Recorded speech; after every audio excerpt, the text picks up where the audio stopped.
Tonight we're debating Christianity or secular humanism, which is better for society, and we're starting right now with Jim Bob's opening statement. Thanks for being with us, made by Jim Bob. The floor is all yours. All right, thank you. Thanks for being here, Paul. Thanks, James, for organizing this.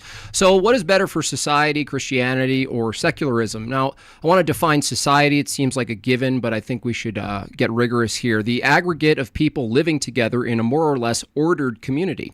I'll define secularism as well, denoting attitudes, activities, or other things that have no religious or spiritual basis. Now, notice that the definition of society assumes an order. When we ask, is it better for society, we're already assuming societies themselves should exist, which is a normative position on having an ordered system. We're also assuming an arm of force. If we want something ordered in a society, we're going to want some force in that society to keep it ordered. Now, if you've been following the trend of debates around secularism and Christianity, you'll notice that the secular position includes only descriptive bullet points of how things are.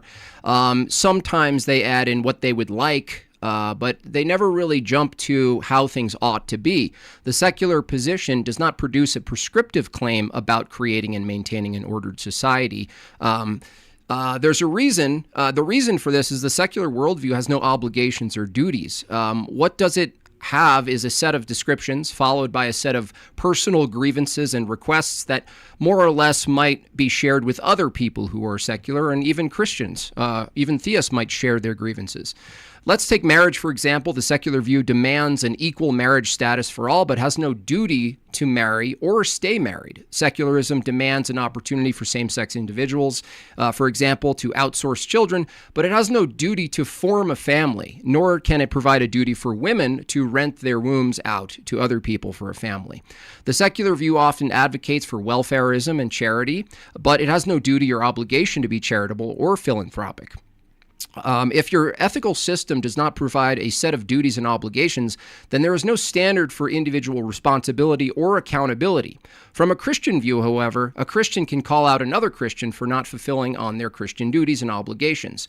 We can say, "You're not being a good Christian." In contrast, a secularist cannot call out another secularist and say, "You're not being a good secularist." There's no such thing. There are no duties to fulfill on. You can't call out someone else for not fulfilling on something that they have no obligation for. So there is no being a bad secularist. For example, let's say there's a guy named Doug who's a secular atheist, but based on his preferences, he actually advocates and aligns with Christian ethics and policies. That would mean that he has a view of the nation that its policies and law should be informed by Christian ethics. Meanwhile, he doesn't actually believe in God. He's still actually a secularist. He votes for Christian conservatives. He prefers to live around Christians. He just doesn't believe in the theology or the value, but he just believes in the values that come from the theology. The question I would have for my opponent, anyone like him, is Doug properly a secularist, or is he being a bad secularist? Can the fellow secularist argue against his position, taking a Christian approach to, nationalism or how to run the town? Is he being a good secularist, or is he being a Christian? So I don't think they can. Why is it a major problem for secularists in regard to what's better for society? Well, if a secularist can't hold another secularist responsible for being a bad secularist, then there are no duties and obligations under secularism at all. Then on what basis can they argue one system is better than the other? In fact, you could probably have a variety of secularists get on a panel and they might not even agree on what's better. One might take a strict utilitarian approach. One might take another approach, right? Consequential approach, and so forth. They won't really agree on it. In other words, if you swap me out right now for a secularist who advocates for Christian ethics, you would have to debate between two secularists. And Paul here probably couldn't argue against the secularist who's holding a Christian ethical position without believing in all of the nonsense from their view. How could he argue they're being an incorrect secularist? It's just following their preferences, after all. Now, let's move on to another problem secularists has, given that society requires people, which secularism has no duties or obligations to make children. It follows that we would teach children, we would be included in the metric for what constitutes a better society, we'd have to include the next generations. So let me ask the audience, which is better to teach children so far as a worldview anyway? A Christian view that they were made by a loving creator with purpose, obligations, and duties, that their life has meaning, that there's moral value, and that forgiveness, humility, patience are virtues. Sacraments like marriage and having children are also included in their worldview. Or is it better to teach them that they are a result of a cosmic accident followed by a long process of unguided chemical reactions we call existence, which is utterly meaningless and has no greater purpose? All of your thoughts and actions, little Jimmy, are determined by strict material causes, and there is no moral truth, just matter in motion. Now, please do your homework. It's really important to do well in school. Now, it doesn't matter if my opponent holds the exact view. All that matters is whether or not the view is a secular view. It would be totally fine and consistent with secularism to teach every child that the view that their life is entirely meaningless, that it's all just a crafted illusion, that you make your own meaning, it's all bottom up, and ultimately live your truth, bro, kind of like Oprah would say. So the question becomes, how can a secular system be better for people if it has no duties or obligations? If they reject duties and obligations, you can't have accountability. And so I would just pose it in a very simple way. If you have two societies, one has fairly homogenous, agreeable duties and obligations, including which include procreating, making more people. Is that a better society than one that has no moral obligations or duties? I think so, just based on that alone. Now, we can get into what else it means to be secular, but the problem is whether Paul refers to the Secular Manifesto or any kind of article by a secular he likes, I'm not sure what he's telling us we ought to do. I'll finish with this. Sometimes I'm not going to jump the gun here, but sometimes the secularists will say, "Well, I have no problem with people believing in things. I just don't want it imposed. I just don't want you to use force for your beliefs to force your beliefs on me." I'm going to argue tonight that that's actually impossible to not do under an ordered system, including a secularist view, that secularists hold views and hold beliefs that they're more than willing to use force to deploy upon the public. I have no problem with that. I would just say, well, you got to grant the same opportunity to Christians who want to do the same thing. Everybody, like Paul said in his comical retweet, I appreciated that, Paul. He said, "I'm debating some Christian on who should rule the world." I thought that was actually pretty good. If we were fully honest with each other, we're kind of saying that, but let's start at the town level. Let's start at the city level. Let's start at the state and the country level. At least we're in agreement that we're trying to seize control and deliver our worldview and have our worldview and our government informed by our belief structures. So with that, I'm going to...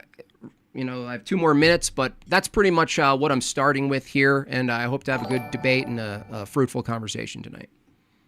Thank you very much for that opening statement made by Jim Bob. And folks, I want to let you know, if you are here for the first time, I'm your host, Dr. James Coons. We are a fully neutral platform hosting debates on science, religion, and politics. We hope you feel welcome no matter what walk of life you're from. If you look at the bottom right of your screen, DebateCon is upon us. It's our 6th conference. Folks, it's in Nashville, Tennessee, November 15th and 16th. Grab your tickets now. In fact, I'm going to let a promo code out during this stream so you can get 10% off. Made by Jim Bob is going to be there. Come out and meet him, see him debate. Meet Andrew Wilson, see him debate. You don't want to miss it. It's going to be huge. But we're going to kick it over to Paul Zigo. Thrilled to have you here. The floor is all yours for your opening statement.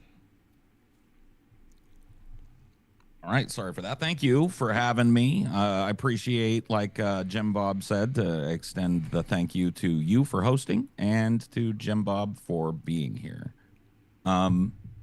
Great opening statement by Jim Bob. I thought he asked a lot of interesting questions, and I was taking notes along the way. Now, he was very well prepared, very well-spoken guy. I, argue or debate a little differently. I like to ask questions, and I like to play off of, what the person has said and dig a little deeper. And so I wanted to tell Jim Bob here at the top, nice soy out shirt. I didn't notice it the first time, but the soy out shirt is, I don't know if you can put him up real quick there, but it's real good. Maybe we'll look at it next time you're up. Yeah. I made it myself. I did the old iron on. Thank you for that. I appreciate it. Can you show us the back one time since you're up? Yeah. Oh, it's beautiful. Oh, it's beautiful. That's me back there. That's me. yeah, that's me back there. Nice. No, that's a beautiful thing. Thank you for that. I like that shirt. You should sell them. Because I'd buy one. Okay. And I'm glad you got the joke on the tweet too, because I like that framework. Because honestly, it adds complexity, but it's also it simplifies things. I think a little bit, because we can look at it at the broad strokes, and that's what I'm better at. I'll just be honest with you. So let's go down the list here. You said that secular humanism would have no prescriptions beyond personal grievance with how things are. And I would agree with you on that. I won't even challenge that. It'll be probably a constant theme tonight, I would imagine, listening to your open statement that, I'm going to use the term herding cats a lot. But I do think that applies also to Christians. I mean, there's a lot of different belief within Christianity, a lot of different denominations and different churches and people that don't go to church within Christianity, that don't believe that's necessary, that have a very personal relationship with Christianity. Also, you used a term welfarism. I'd like to dig a little deeper into that if we could, but if we don't, we don't have to. I don't want to get aside, but just wasn't sure what you meant by welfarism. So he said, you're not, I wrote, you're not being a good secularist. Yeah, I wouldn't say that, but once again, I would lean heavily on the herding cats thing. I'm not trying to dodge the question. I just don't think good secularist is, I didn't even like the word secularist, to be honest. I'm taking the position, but I don't really like the term all that much. I guess I am a secularist, ultimately, but,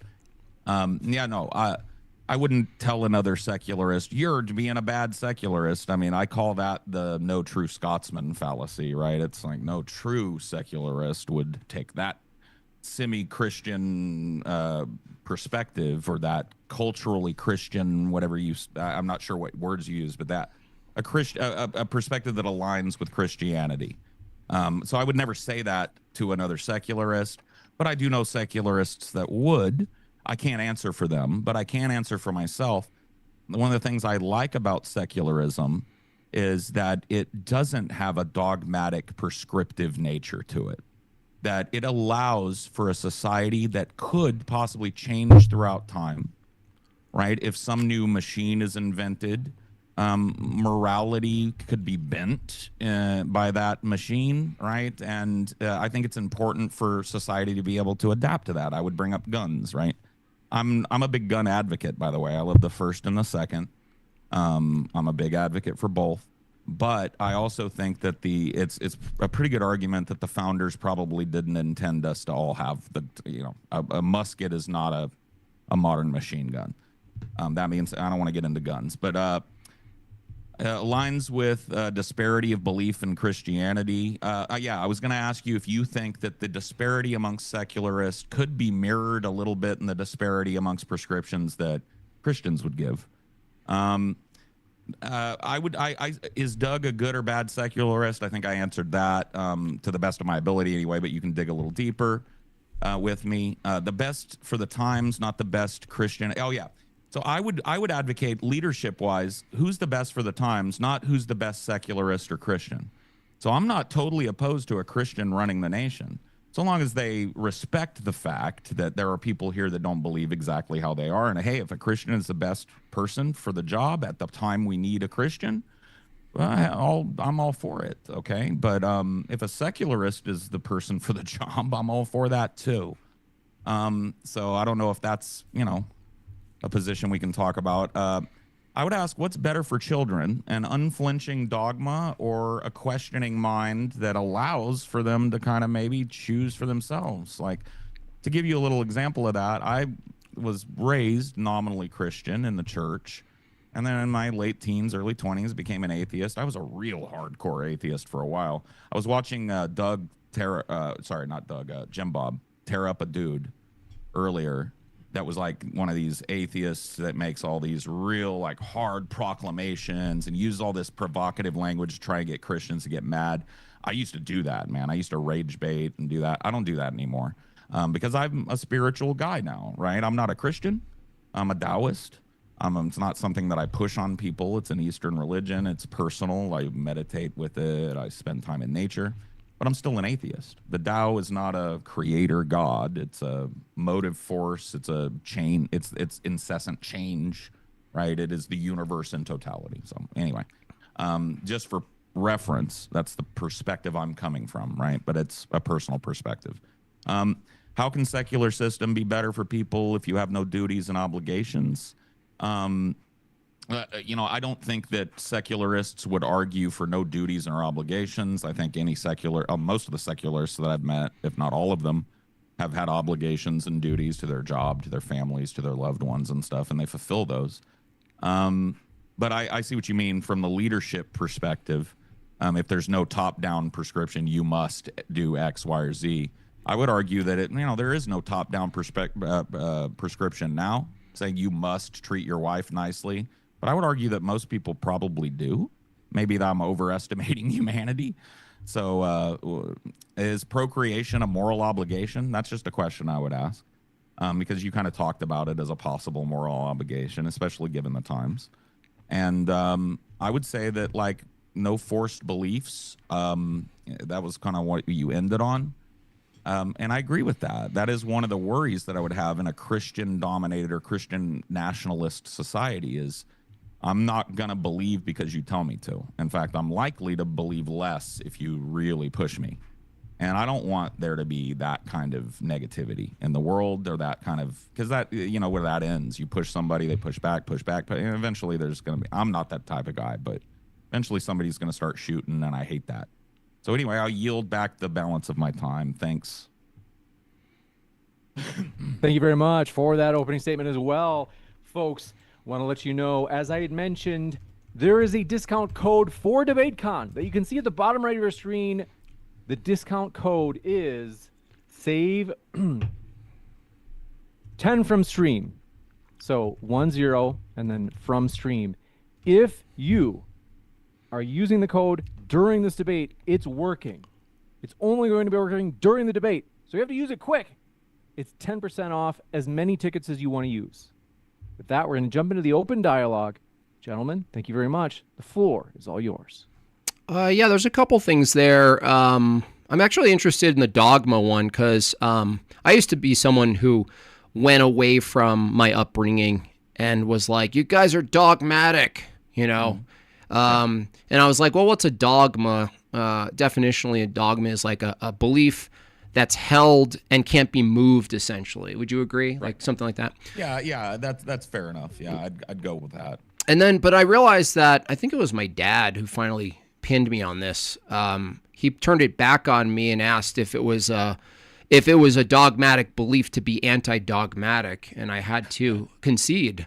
Well, only a Sith deals in absolutes is one of those statements as well, because it's an absolute statement. So you know what I mean? Yeah. Yeah, I get it though. Yeah, it's wordplay, but does it answer the question?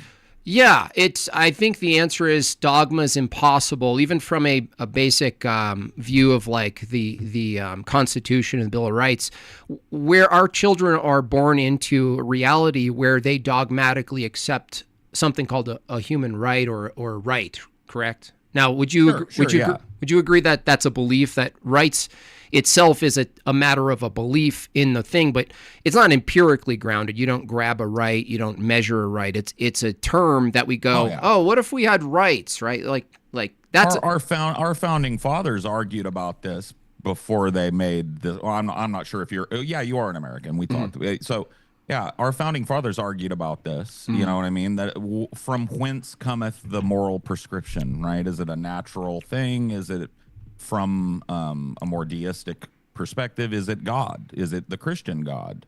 And these things were debated pretty roundly by and still are by guys that are way smarter than me. I won't speak to your intelligence. Definitely me too. Yeah. And I don't know if you're comfortable with this. Is I don't know okay at this early?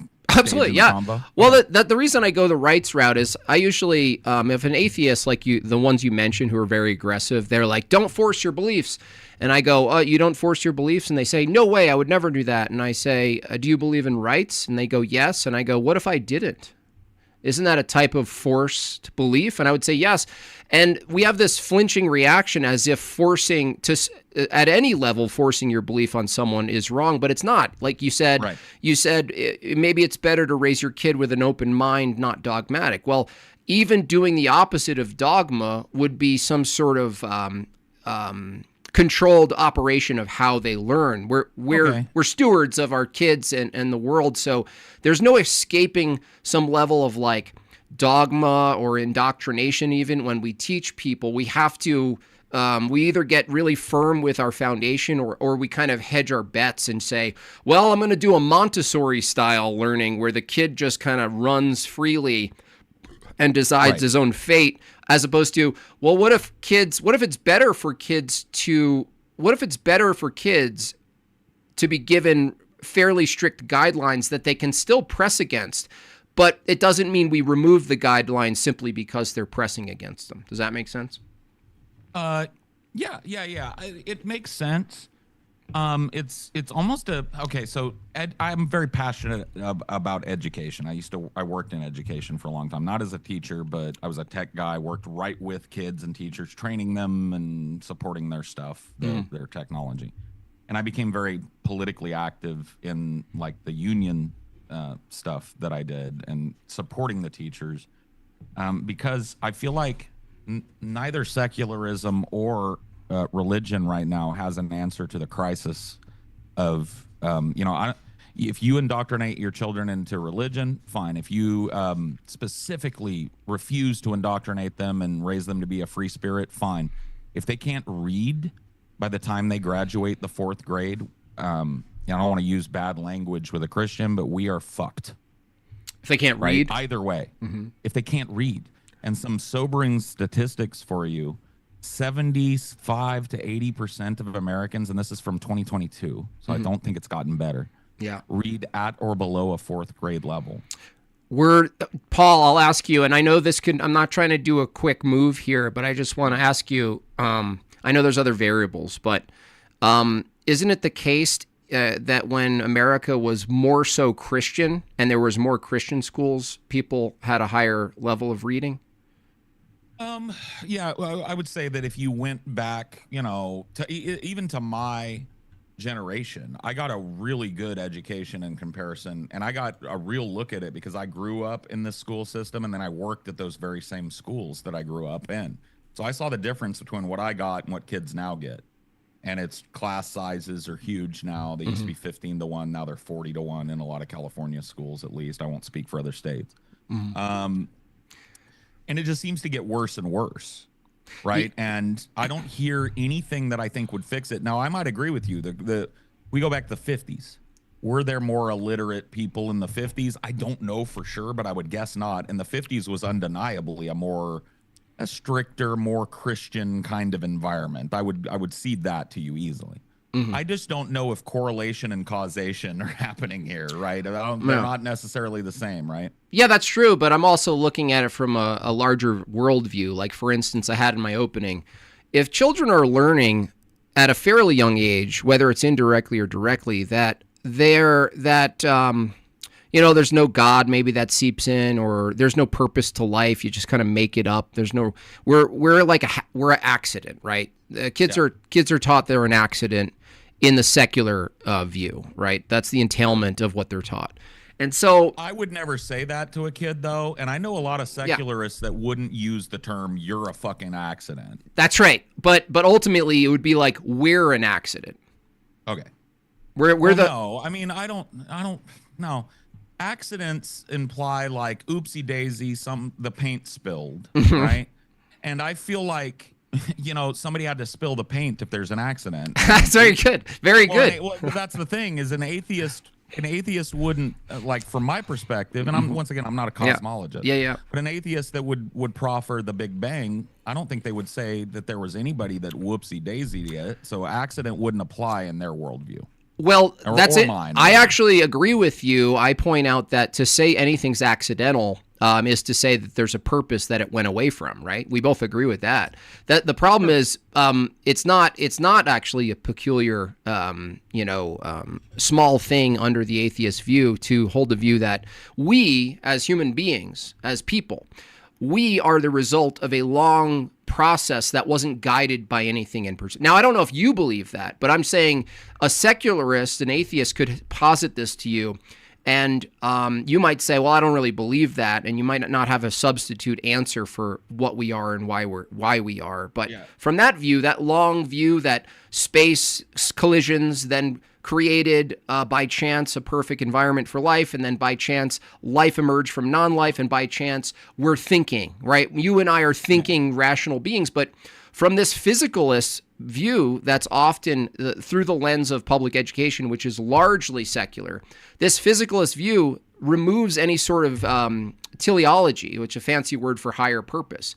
There is no higher purpose. So, Paul, I mean, wouldn't it make sense if there's no higher purpose, wouldn't it be necessarily harder for kids to find a purpose why they should learn to read? Like, why even learn? Why even progress toward anything if there's nothing to go toward anyway? Like, life is like just this accidental bubble and might as well just have fun. Well, if that's the view, I honestly agree with them. If they're consistent, there's no reason to do good in school. Why? So you can work a job that you're then in debt for, and then maybe you rent a car to get to the job, then you're in debt for the car, and then you finally get a house, and this like debt cycle. Well, if they're material, pure materialism in the sense of our only purpose in life is to experience things in the material world and maybe collect items. And then if we're lucky, we have kids and we pass our items down and maybe some land or whatever. That's a very nihilistic view. And my criticism of secularism, at least, and you said you're partially like lean towards spiritualism, which I'm happy to hear from a diversion from pure secularism, which does actually result in a type of nihilism. Now, what kind of environment in school or in society would you expect if it's downstream from nihilism? I think we're looking at it, Paul. I don't know. Yeah. Okay. And maybe you're correct. I'm willing to give that. I'm what's called an agnostic atheist. Mm-hmm. I don't know if you've heard the term. Sure. But I'm willing to accept new evidence. I'm not close-minded to being a Christian. If you can, and I've done my due diligence. I have, not to reveal too much, but my brother-in-law is a pastor of a church. My sister's very devout Christian. She raises all her children in that. Mm-hmm. I don't have children, and so we have to go into theoretical land. Sure. But I would ask you, do you know the term baby Christian as a Christian guy? Mm-hmm. You heard it before? Yeah, I've heard the term.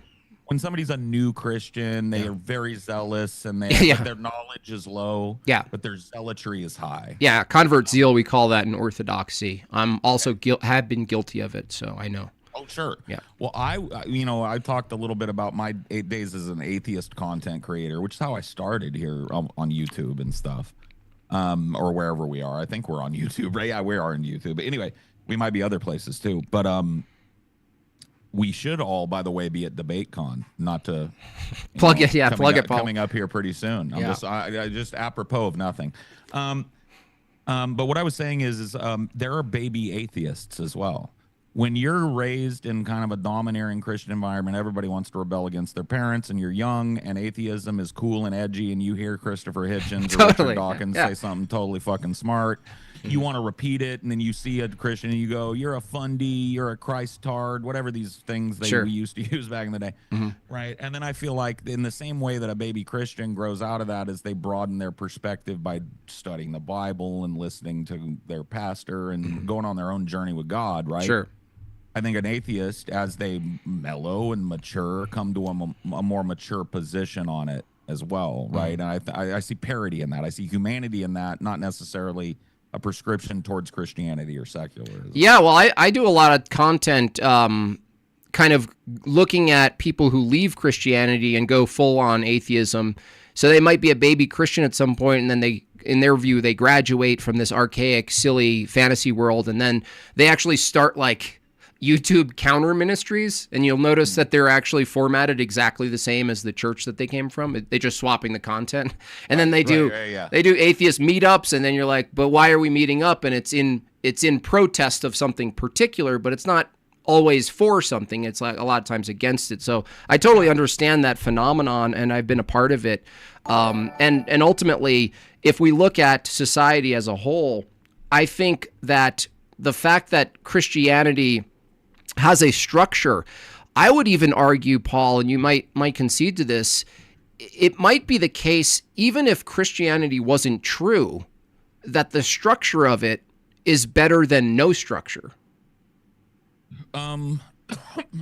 Yeah. I mean, if we're talking about total anarchy, chaos, there's no layer to society where anybody can say stop this and nobody can enforce that, then yeah. I mean, I'm not trying to take it to its super extreme, but that's what I think when you say nothing, right? Mm-hmm. It's Christianity or nothing.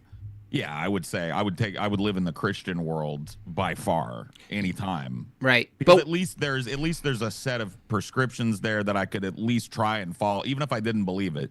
I could try and follow and fit into that society, and I don't think it's hard to not steal and murder. I'm just not that type of person. Yeah. It wouldn't be hard. It's not hard for me to not rape yeah. them, so I'd be okay, I think, in a Christian society. Yeah, and you might actually be partial to a Christian society, knowing that they have some homogeny, a shared value system, that they see each other as made in God's image, and that they hold each other accountable. The question I would have in response to that is, if you conceded that even a general Christian foundation where there's expectation of behavior, you said that would be good in the absence, in contrast to nothing. But I think what I'm arguing here, Paul, is that secularism doesn't have the positive position of something. So I'm arguing, Paul, that secularism is so nebulous that it might as well be nothing.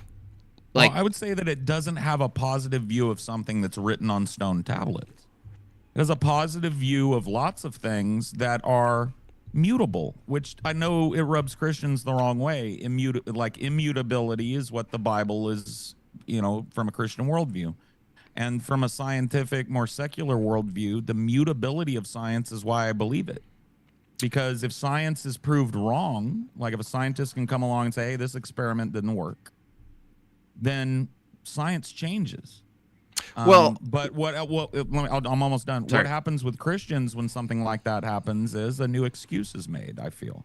Well, it's God hiding the bones. It's God, what I mean? I see. Yeah, so I think the dichotomy of science versus religion, I actually put them in separate categories.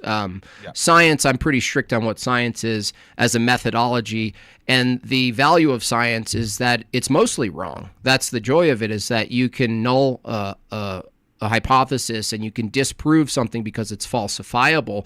But if I'm not going to, not that you said it, but I just want to be sure that and you admit that currently, science actually has a lot of dogma now socially, that people run with views of the world, views of the past, views of where we came from, views of the... I don't necessarily disagree, but could you give me like one or two specific examples where you feel like scientific dogma is being pushed? Sure. There's a view that we all come from one single thing, and they name this thing Luca. That is to say, all of the diversity of everything, if you go back and sort of go backwards in time with a rewind button, it would all come from a singular thing. And when I ask someone in a debate, what is that singular thing? They say, I don't know. I said, well, who named it? They say, I don't know. It's an acronym. And I said, how do you name something that you have no way of verifying, that you imagined out of your head, that existed in a time frame you can't possibly witness? Isn't there a little bit of faith going on? And they hate that word. I don't know if you, through your atheist phase, Paul, when someone Christian comes in and says, well, you do have faith, it's just not in God. You have faith in a type of past that you believe happened that you didn't watch happen. Yeah. I mean, it's a bit, I used to do the whole faith argument, you know what I mean? And, but I get what you're saying. I think it's two different types of faith. When you have faith that the sun is going to come up tomorrow because you understand how the solar system works, versus faith in a religion, right? Like the one is more demonstrable, I think, not directly. I can't go to space and show you that's the way it is. But I think, would you agree that's the way it is? You know, the sun goes around the earth, not vice versa. Yeah, well, the thing is, from that view, it's still, from our perspective, could be either way because of relativism. The reality, though, is that believing the sun will come up tomorrow is actually not an inductive conclusion, but it's based on the past, right? So you can't actually make judgments about tomorrow. So you have a limitation of induction. So it's like, oh, the sun came up yesterday and it came up this morning. Therefore it will come up tomorrow is you're agreeing that that's like a leap of faith. It's an assumption. Yeah. Right. What I'm saying is, if you put a gun to my head and you said, if you're wrong, I'm sorry. Sorry, it's okay. I hope they can't hear what I'm saying. Yeah, I'll try and clean up my language. That's wrong. Okay. But what I'm saying is like, if somebody's got a gun to my head and says, if you're wrong about this, you're dead. Is the sun going to come up tomorrow? I'm going to say, yeah. I think I'm going to be pretty close to correct about that, but it is a leap. I don't know that for a fact. Yeah, you can't know it. Yeah. The sun could blow up. I could die and never know. Yeah. Or your recollection of the past, you're putting confidence in your evaluation of like memories, for instance, like that your childhood and the things that happen, you think that happened, but you could be wrong about that. So you're jumping a little bit to like, well, I'm gonna hope I'm close enough to recall I was at Starbucks last week, or else I'm gonna be worried about my brain. But that's another thing that's could get you into a trap. But I get what you're saying. But like, I would say I've lived. I don't know what it breaks down to. I'm 45 years old at this point. I would say, at 45, I've lived X amount of days, and every day the sun has come up. So I feel pretty confident saying it's gonna come up tomorrow just from that standpoint. But I get what you're saying. Well, it's an assumption. It's an assumption. It's an assumption. And memory, by the way, I will second voice you on that. Memory is very unreliable. In law and in science. Psychology, which is one area of science, and has told us just how unreliable memory can be. Right. And so I guess what I'm pointing to is like, if from this view, you asked for a dogmatic view. I gave you, rights. Not everybody. Some atheists are consistent. They say rights don't exist. It's just force. And I go, yeah, that's correct. But some go, no, human rights.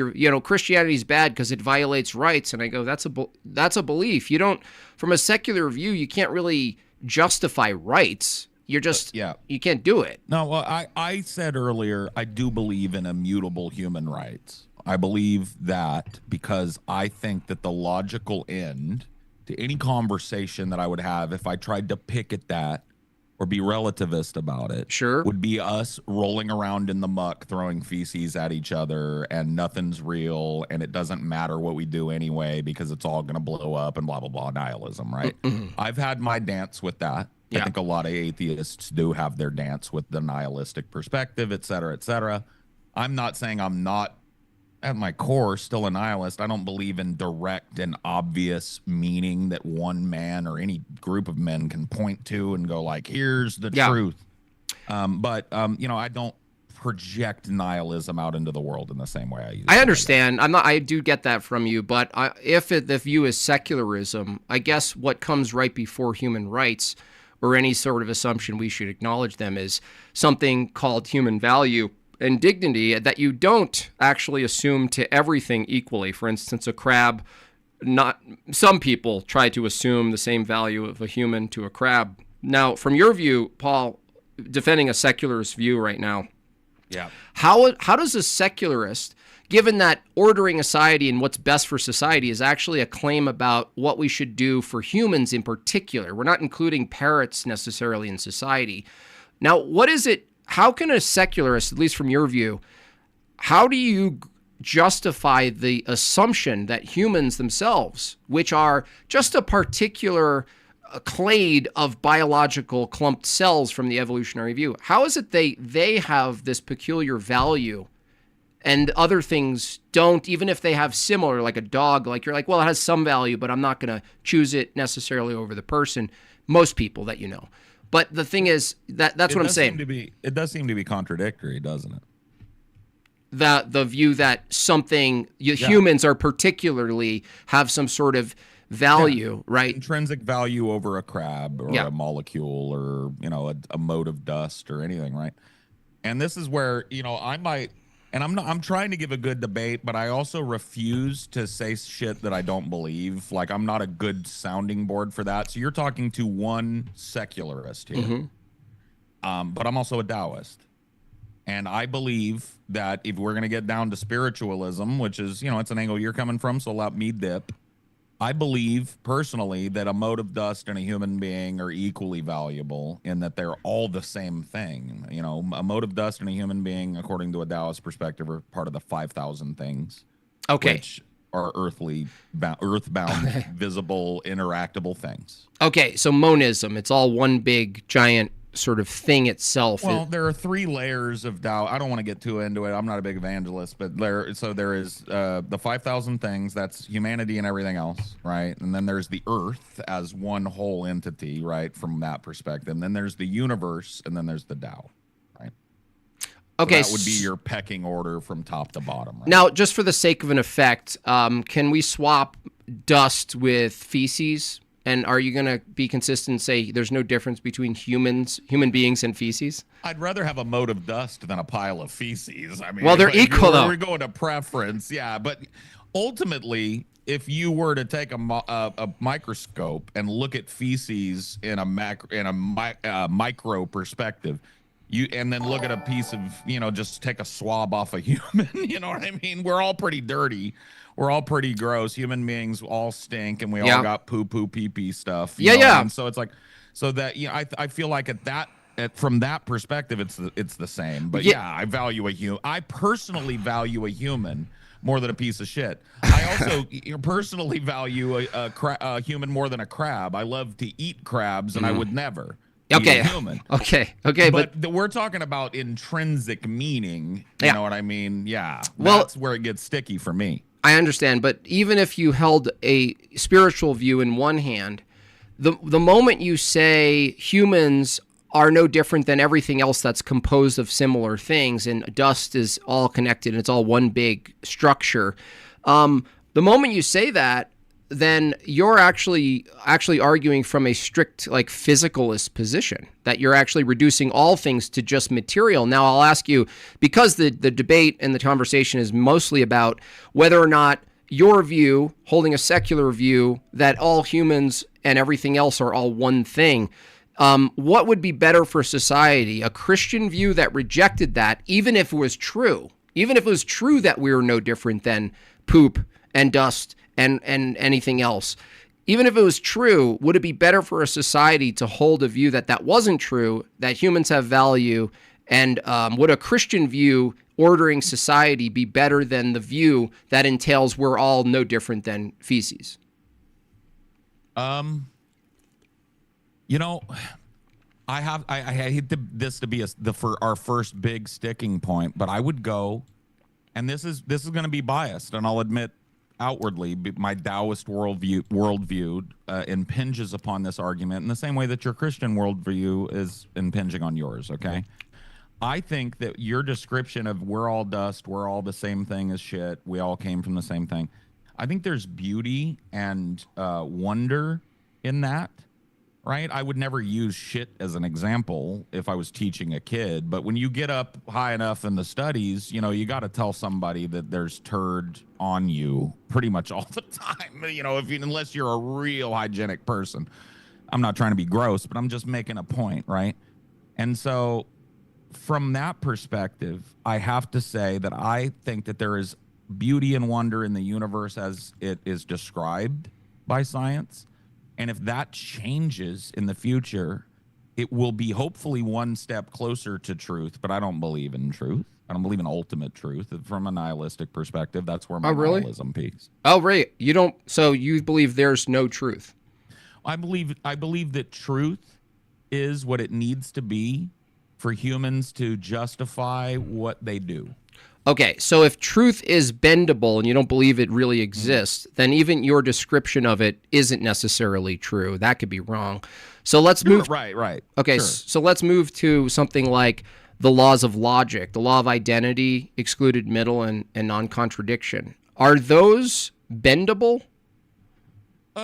Well, personally, yeah. I would never come to your house and beat you with a stick and tell you have to abide by the rules of logic, right?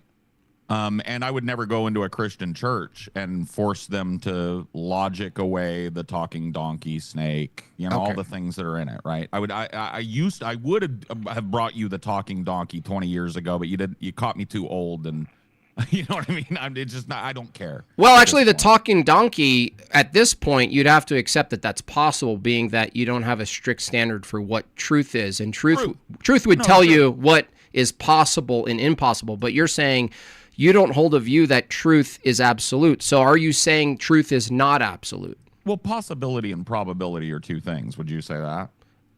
Possibility and probability are related, but the fact that they're two different things. Though. I know, but that presupposes truth. Stochastics and statistics. I get what you're saying. Yeah. I get what you're saying. So something has me to the no fundamental truth, right? Yeah, like go ahead. I believe we're pursuing that through science. I don't believe that we're pursuing it through Christianity. All right, but is that true that we're pursuing it through science? If there is a fundamental core truth, I believe it will be a scientist that probably finds it. Now, he may be a Christian guy, too. He may be a Buddhist guy. I'm not saying he will be an irreligious scientist. Okay.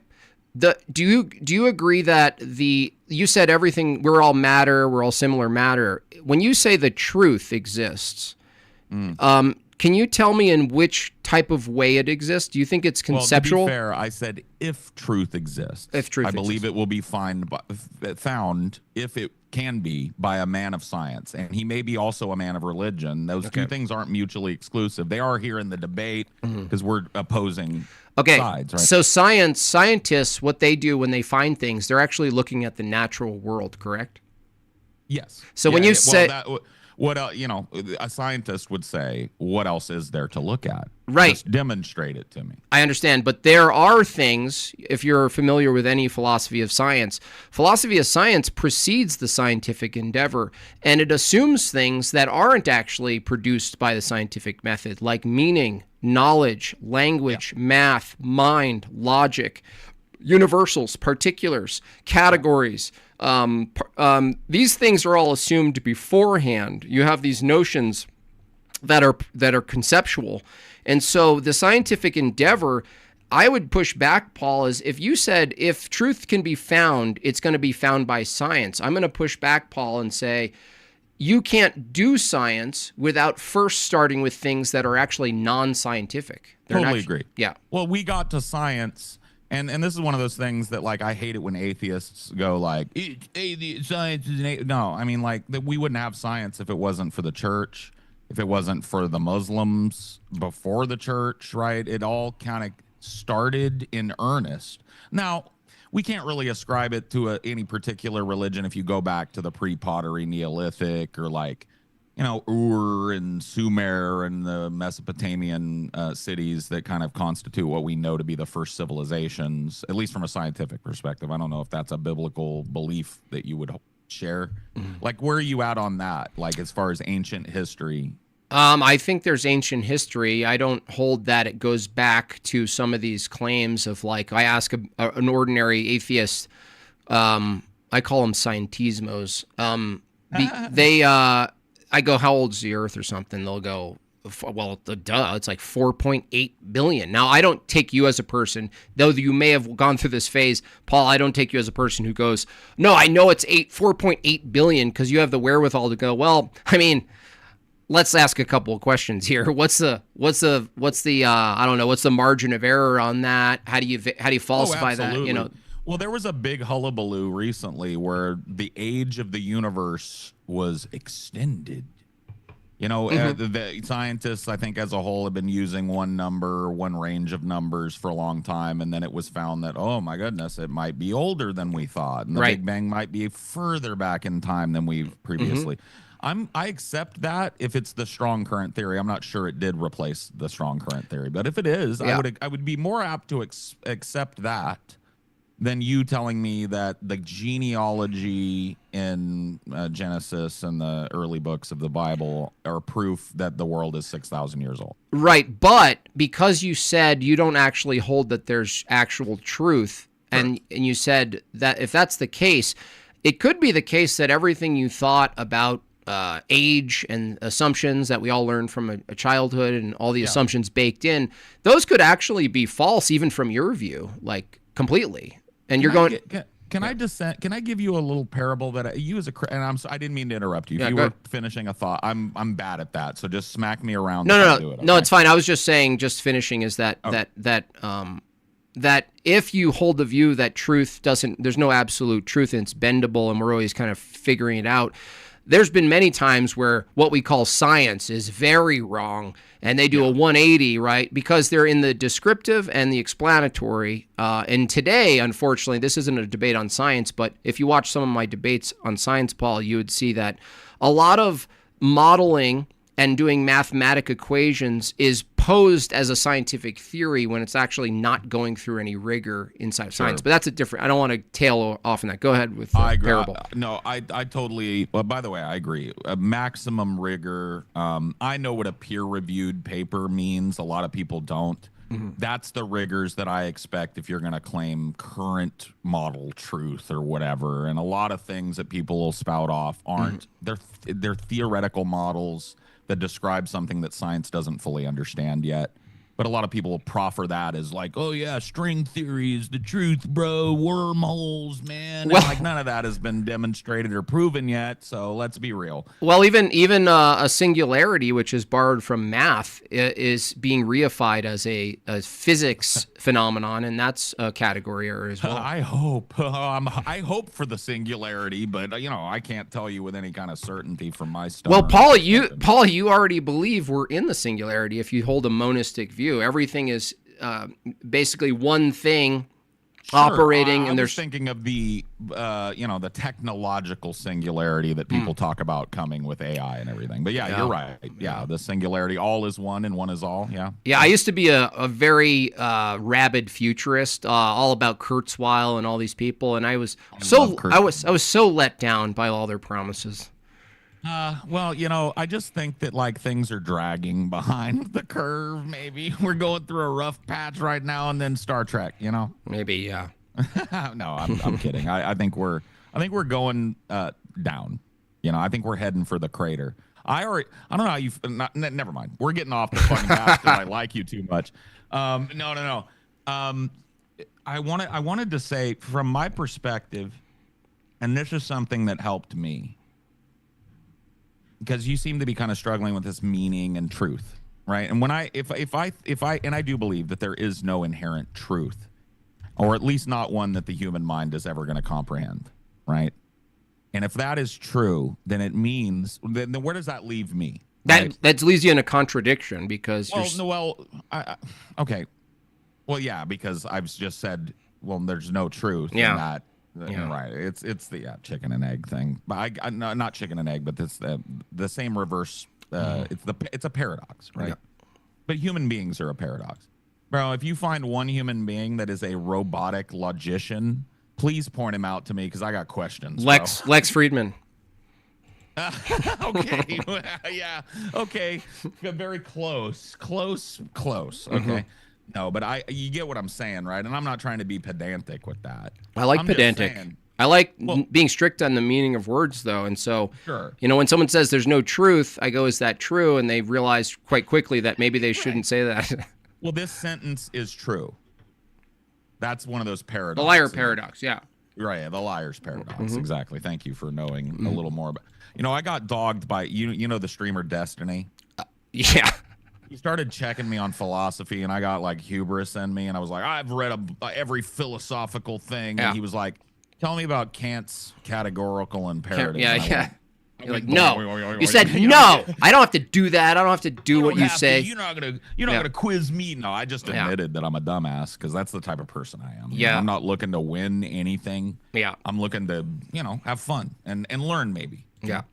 That's why I like this. That's why I agreed to this. Now, I thought maybe we'd be hot-headed. Maybe it'll get hot-headed. But so far, I don't.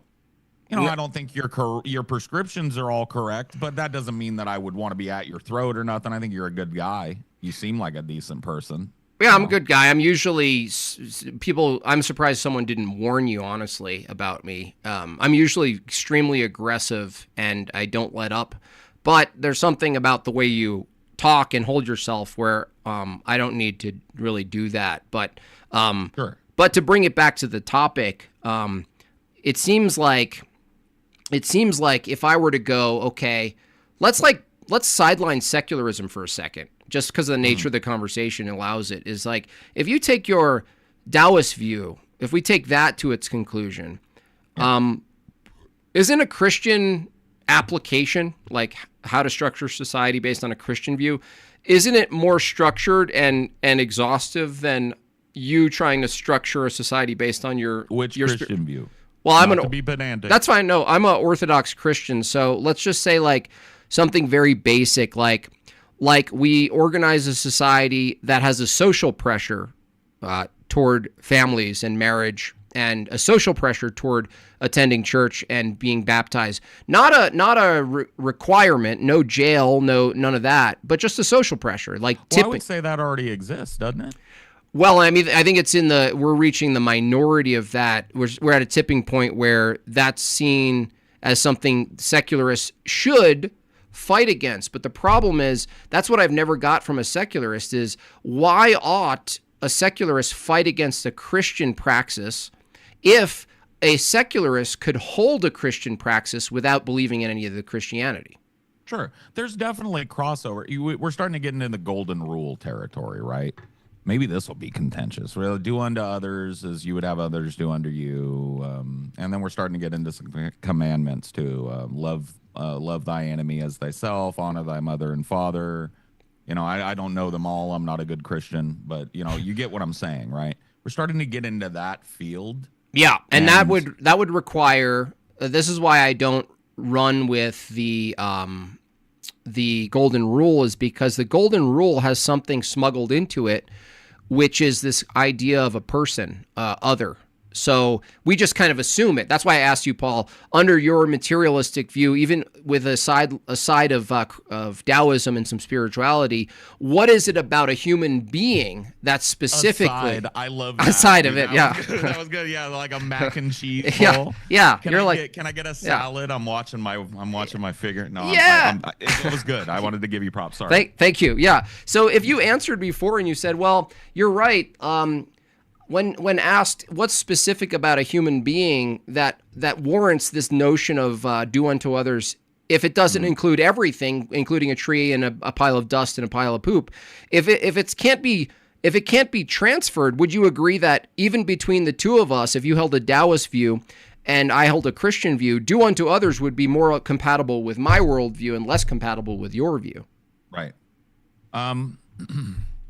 There is interplay. I'm not going to lie to you, and this is something I learned studying Taoism. Well, I studied a lot of Eastern religion, not in depth. I'm not a scholar, but I read some of the foundational texts and listened to some of the modern philosophical interpretations of Eastern religion.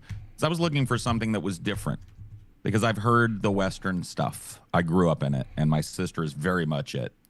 And I was looking for, let me try this, right? And what I found when I dug a little bit into Taoism, and this is how I try and couch it to people. I think you might be old enough. I'm not trying to. 44. Okay. So you and I 1 year apart. I'm 45. You remember Choose Your Own Adventure books? Totally. Yeah. Okay. So that's life, right? Life is a series of eventualities, and you have very limited choice in life. We're starting to get into determinism now. Determinism. Ruh-roh. You don't believe that, do you? Well. Oh, no. Are we going to go at each other now? Is this no. the point where it all comes apart? No, I'm going to rescue you from determinism. You're going to thank me later in a weird email. Well, maybe I will show up sneakily at DebateCon coming up here soon. Yes. No, I'm kidding. No, but do come to DebateCon. We love modern day debate here, both of us, I think. But yeah, no, not to get too far afield. I'm not trying to dodge.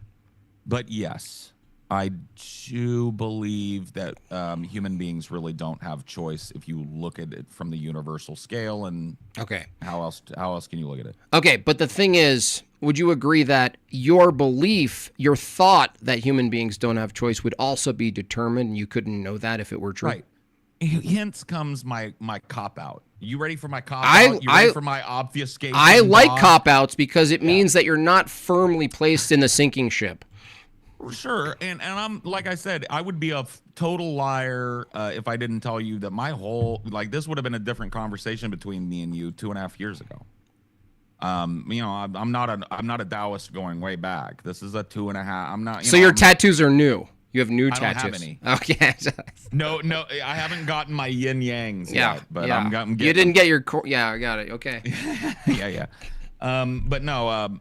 So it's new to me, and I'm coming at it from a very humble place. I'm not a Taoist scholar. I read the Tao every morning while I sit on my porch. I contemplate it, as I'm called to do by the Tao, right? And so for me, I'm trying to dip back. My shield, my cop out is the Choose Your Own Adventure book, right? Yeah, that's a contradiction of determinism, though. It is. Yeah. So. It is, but human beings are complex and contradictory organisms with a limited faculty for understanding, and we have to sometimes contradict in order for us to make meaning in our own lives in a choose your own adventure way, and that's the best we can do. No, should we correct contradictions? Like if okay, here's a better question. Forget all of this. Let's just ask a question of if you thought determinism was true, would it be better to teach kids in a society that it wasn't true? I don't really. I think I think that the journey is more important than the fucking end result. I'm sorry, I don't mean to curse. The journey is more important than the end result. Okay. Do you want me to play? I'll buy a wooden flute, and you can say I feel like I should. Yeah. Well, the thing By is, the way, rest in peace, Hermeto Pascal. My favorite flautist friend. He passed away recently. He was the water guy, right? Yeah. So crazy. De la Goa. So crazy, that guy. Look him up. Look up Musica de la Goa, and his jazz music is absolutely fire. I actually was introduced to that guy during a live stream, and I think I spent an hour looking at his footage, and then I was happy, not to judge him or assume things, but I was happy that was the only footage I had of him, if that makes sense. I was like, okay, just stay in I wonder what Hermeto would have to say about this argument. He would just be uninterested. He'd dip his flute into the water and he'd go. Be just uninterested. He wouldn't care.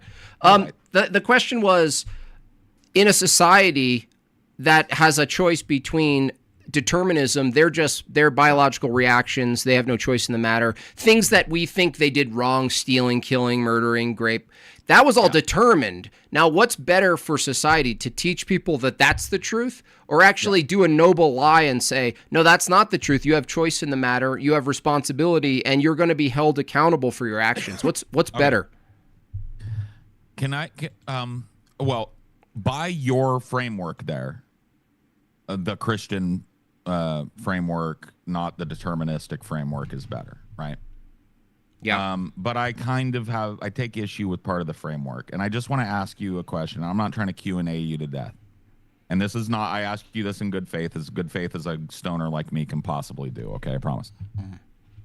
So let's make up a hypothetical guy. I hate doing this, by the way. Trust me, if you don't want to do hypotheticals, just tell me shut up, and I'll try another way. It's fine.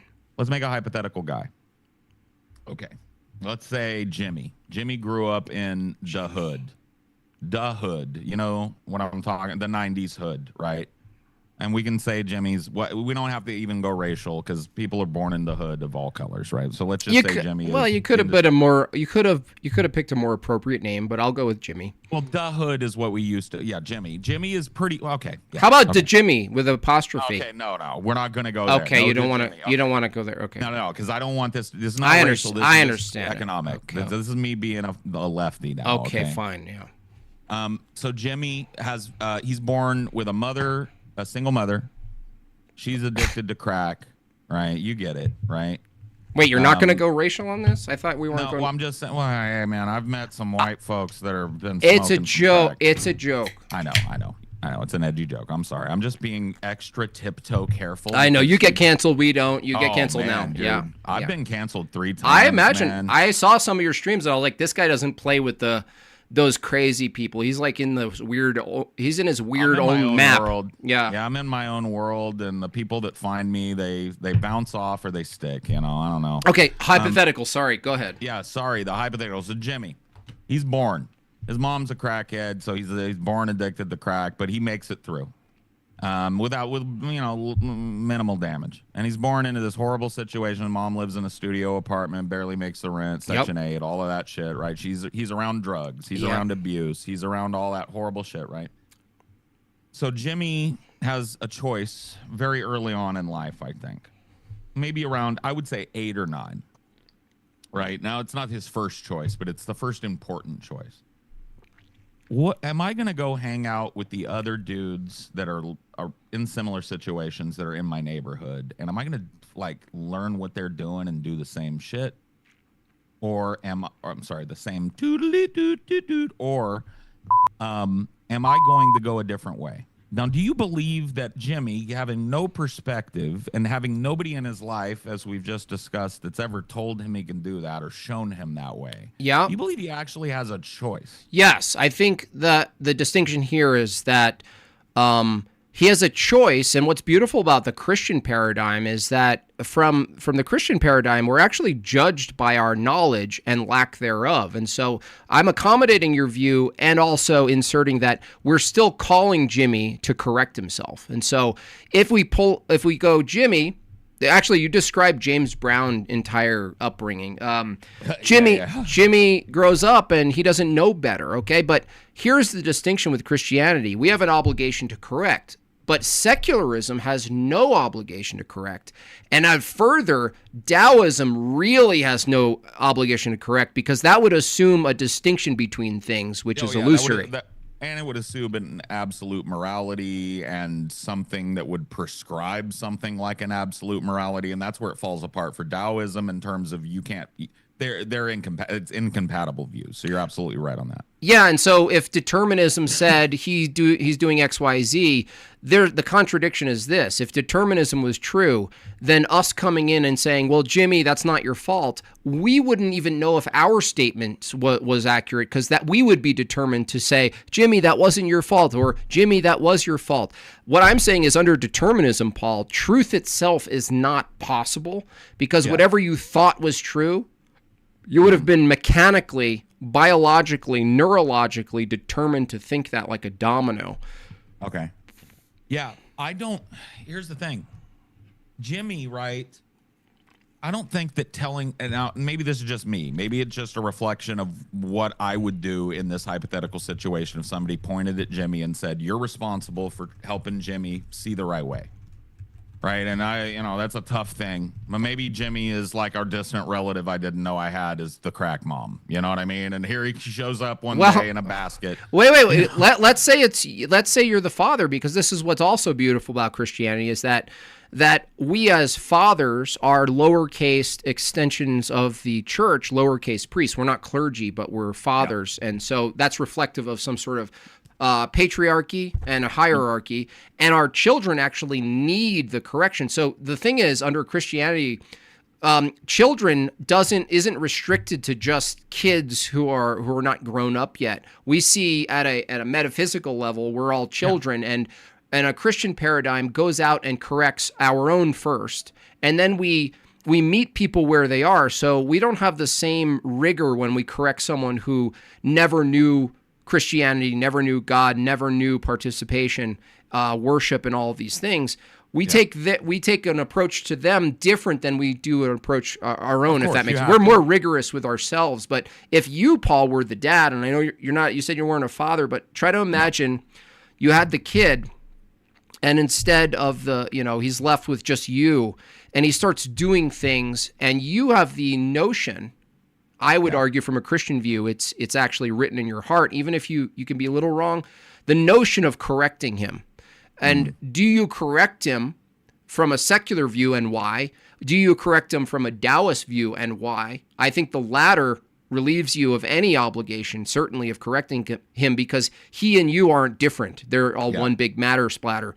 So, but from a secular view, which is the topic of the debate, I'm not sure a secularist could actually present a case for why they ought to guide and correct their kid in any particular way, because ultimately the kid, as soon as he can do things, should be able to choose his own adventure. Yeah. You don't have to answer this because I know it's personal. Do you have children? 3. That's wonderful. Like, Isn't it? I am an uncle 12x time. Nice. I'm a 12x uncle. Nice. I had 5 sisters. I'm the only boy in the family, and they went forth and multiplied. Okay. Yes. They took care of it. And one of the things that I want to make clear here, I'm not trying to back off, but I want to make it very, very clear. You might have a kid somewhere. Yeah, no. Oh, man, no. I thought you were. No. I'm infertile. So I was married previously. I'm a divorcee, and I'm remarried now. But in my previous marriage, I tried to have children. We couldn't for a couple of years. I went and got tested. She went and got tested. She was fine. I was not. And so I just can't. Now I could do in vitro or whatever, but that's just not an option. And I've reached a point in my life. I'm 45. Sure. It's a little late to have a kid. You know what I mean? But I want to just say, and I claim ignorance here, because I look at my sister and it's a wonder that she's even alive, right? The one that has 7 children, all under one roof. Yeah. I look at her and it's a wonder that she's even alive. So for me to speak about the parental experience or how I would be with a kid is asking me to delve into theory crafting that would leave me. Let's make it easier. Down. Yeah. Fair enough. Yeah. Let's make it easier. You are an uncle. Yeah. As a man in particular and an uncle to so many, do you have any obligations to your kids? To your nephews and nieces? Oh, absolutely. If one of them called me right now, I'd be like, "Sorry guys, got to dip out of the debate. I'm needed." Okay. You know what I mean? Is it secularism that would give you a grounding for that obligation, or more so Christianity? I know. It's rough. It's a tough fucking question. It's a tough doodly-dood question. I'm sorry. I'm really bad, man. I'm a sailor with my mouth. My mom was just here, too, and I was way better when she was here. I need to start thinking mom's still upstairs. Okay. Let me think. Because you know why I say this, and if you're having a tough time answering, I say this because you admitted that there's a large portion of your family that does operate under from your view, a Christian paradigm. And so it's almost like your obligations are inextricably tied to how they live their life. To a certain extent, yeah, because I'm the black sheep atheist in my family, right?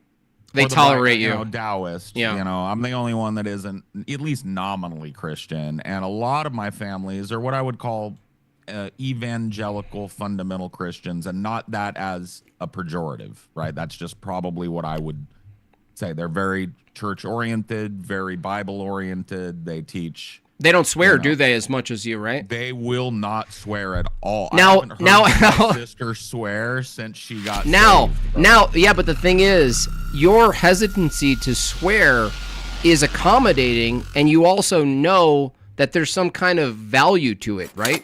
To not doing it. Well, yeah. Well, to me, and here's the value I see in it. Had you come at me in a different way, fuck you, buddy.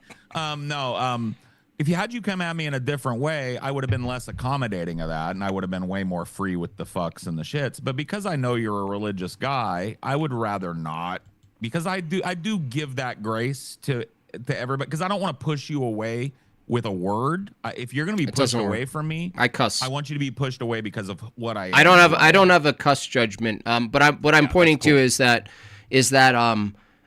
you're actually accommodating something that's wholesome. Yeah, I would agree. And so if Christianity produces a wholesome society, even at the family level or the community level, would you, even as a secularist, wouldn't you prefer to be around wholesome people than non-wholesome? I mean, now we're getting into personal preference and stuff, and I don't know what that. I mean, listen. I don't have children, so I don't. I do want to provide a good example for my nieces and nephews, but I Why? also don't. Why? Well, because I would hope that those little brilliant kids would grow up to be doctors, philosophers, skydivers, mountain climbers, whatever their little hearts desire. That's why. Okay, but secularism has no reason to not cuss, right? You couldn't pull that on a secularist. No, it was hard. It was like pulling teeth to get me to do it because my sister got saved at like 18 or 19, and I was a brash 21-year-old and just starting to get in that YouTube atheist theme. Oh yeah, not yet Sam at 21. Harris. Not yet at 21, but I was looking at the Sam Harris. I was dipping into the Richard Dawkins. I was dipping into the Christopher Hitchens. You know what I mean? Sipping the hitch. Oh yeah. And they were all very aggressive. You are an idiot, sir, and you're a moron, and children should be ashamed to be. You know what I mean? And I was like, oh shit, yeah. Yeah, and me so too. I got on YouTube and I found a Christian guy that was like, atheists are going to hell. And I was like, fuck you, buddy. And I had fights, and it got me a lot of subscribers, and a lot of people that hang around me are still that way. And I'm not above doing it. I won't lie to you and tell you I'm above doing it, but it's not fruitful. Well, I mean, why be fruitful? That's another Christian paradigm, isn't Why it? multiply, right? Yeah. Right. I'm still stuttering. I'm not trying to evade the answer to your question, by the way. I'm stuttering on something, and I'm gonna do something that probably a lot of. Well, one of the videos I was watching, not to get too far afield, you were talking about how nobody ever debates you on the secular side. You and I's content has never clashed, so I've never called you out and then ran. But you know what I mean? I know are you used to that from a person from my perspective being like, oh, I'm going to talk shit about you. I'm going to make a video exposing you, but I won't talk to you in person. Yeah. Well, I'm used to that from the secular side. I actually want to talk to these people. I made a whole series a year or so ago of arguments against atheism, the very particular things. If you weren't an atheist who held these arguments, it wasn't for you. But I was just clickbaity titles. And these people made these response videos, and I simply was like, let's actually hash it out, either a debate or a convo, and they never did it. So yes, I'm used to that, but I'm also a dick. I'm aggressive. Me too. Yeah, me too. Hey, look at James. Look at James. I'm a dick. I'm a dick too. I could be aggressive, and I could also not be aggressive. So I think James knows that. He's smarter. He got two dicks in the room. He always has two. He's very comfortable with two dicks in the room. Well, maybe. I don't know. Okay. Well, we'll talk about that. On this a different debate isn't about me. Okay. Let's turn it on him. Let's turn it on him. We're trying to drag in the moderator. No. The reason I'm struggling with the answer to that question, Jim Bob, is because I cannot deny I was raised in a Christian household. My mother is a Christian. Mm-hmm. My father is a Christian. Now we were not taking to church every Sunday, and my mom didn't what I call Bible beat me, right? She didn't you're gonna believe this, but she did present the world at a very formative time in my life from a very Christian perspective, and she had words that were called blackjack words. I don't know where that came from, but it was like the F word, she knows. the C word, the real bad ones that you don't do, right? And that I rebelled against that, as all teenagers do, because as soon as you can say poo-poo, pee-pee words, it's like you do it all the time. And I will not lie to you. If you looked at my content, I say a lot of it because I'm not in. There's no kid upstairs. Yeah, you had a giant F-bomb on your Trapper Keeper. No, nothing like. I don't have a big "fuck you" shirt or nothing like that, right? Yeah. And I do that because of how my mom raised me, and I can't get past that. And my mom did that because she's a Christian woman, and when she was raised by a Christian woman, if she would have said one of those words in public, private, or otherwise, now I'm not saying this is right, she would have been beat for that. Based. Right? And I don't. That's another one too that I'm very hesitant to debate because I'm of two minds on it, and I don't. Well, you can't. I was beaten in a way that I believe is abusive, but I also was beaten for good reasons sometimes. You know what I mean? Yeah. And so I'm like, where do you draw the line? What's a spank and what's a beating? Yeah, I What's got hit with a correction? wooden dowel. I just learned how to put on multiple layers of underwear and act like I was crying. I had to pull my pants down, and I got the belt. Oh, they knew better. They knew the underwear trick. The underwear trick was not gonna work. Unbelievable. It was bear skin and leather belt. Yeah. Yeah. So, But anyway. but the thing is, this is relevant because when you look at the grand scale of society, it's made of families, correct? When you say the grand, I'm not trying to be evasive. When you say the grand scale of society, where are we talking historically? What is society made of if it's not families? What would it alternative be? It's just a bunch of like. There would be I mean, family. When you're talking about family, you're talking about the nuclear family. Mom and dad are in the home. Yeah, it could Sally, be. It could be grandma. Jimmy. It could be generational. Like the fact Sure. that families require. Would you say two loving parents? No. Okay, so two loving guardians. No. What one loving? You know why, Paul? And this person this in gets their into life? interesting territory because Okay. secularism, to get back to the topic, is that secularism has no reason why 5 homosexual men can't buy a child and raise it, right? But yeah, and this is spicy because if those 5 homosexual men love that child and that child's sitting in a Catholic orphanage right now, I think he'd be in better stewardship personally to have 5 dads or whatever they called themselves in that weird hypothetical arrangement, right? That I'm sure has probably happened at some point. And how would you determine they were better off with the 5 homosexual dads in a house than the Catholic orphanage? I would imagine, and I don't have any prep for this, so I just might be pulling this out of my rear, but No pun intended. yeah. But I would imagine that you could do a study, right, of kids that were raised in homosexual households by 2 moms, 2 dads, or more, right? Non-traditional nuclear family households, right? Yeah. And you would see how they turn out versus the average, right? That would be that's what I understand from a scientific standpoint, being a non-expert on statistics. Hold on, let me just grant you a hypothetical where, from your view, the stats aligned with better. I am so sorry to fucking do this to you, but I'm going to do it now. Can we put a pin in that real quick, and maybe Modern Day Debate can give us a quick ad or something. I have to pee, Heck yeah. and it'll take me like 3 minutes. I don't want to stop, but I just put a pin in that, okay? Give me a sec. No problem. Thank you for the opportunity. Folks, you don't want to miss it. I just pinned it at the top of the chat. Come see Jim Bob, Andrew Wilson, Jake of Rattlesnake TV, who may be having a cameo in this stream. It's possible. You don't want to miss them at DebateCon 6 this November 15th and 16th in Nashville, Tennessee. You can see Jim Bob debate. You can, more importantly, meet Jim Bob. I gotta tell you, folks, Andrew Wilson, generous guy. He is throwing the biggest party on Saturday night during the conference. It's an opportunity to meet the speakers, in addition to many other opportunities to meet the speakers at the conference. Folks, I just pinned the discount code at the top of the live chat. Get your tickets, as that code is viable during this stream. So use that for 10% off your tickets. The DebateCon 6 link is also in that pinned chat and also in the description box. You don't want to miss it. Grab your tickets now. Ready for you, Paul. Thanks. All right. Yeah, I'm gonna toss it to Jim Bob because he was in the middle of a thought when my bladder gave out. Yeah. So like, if I just granted you the data and you were like, well, it seems to be better than being whatever criteria you used, it's better to be in the house Raised with the by 5. the state, Right. But the thing is, or like, orphanage.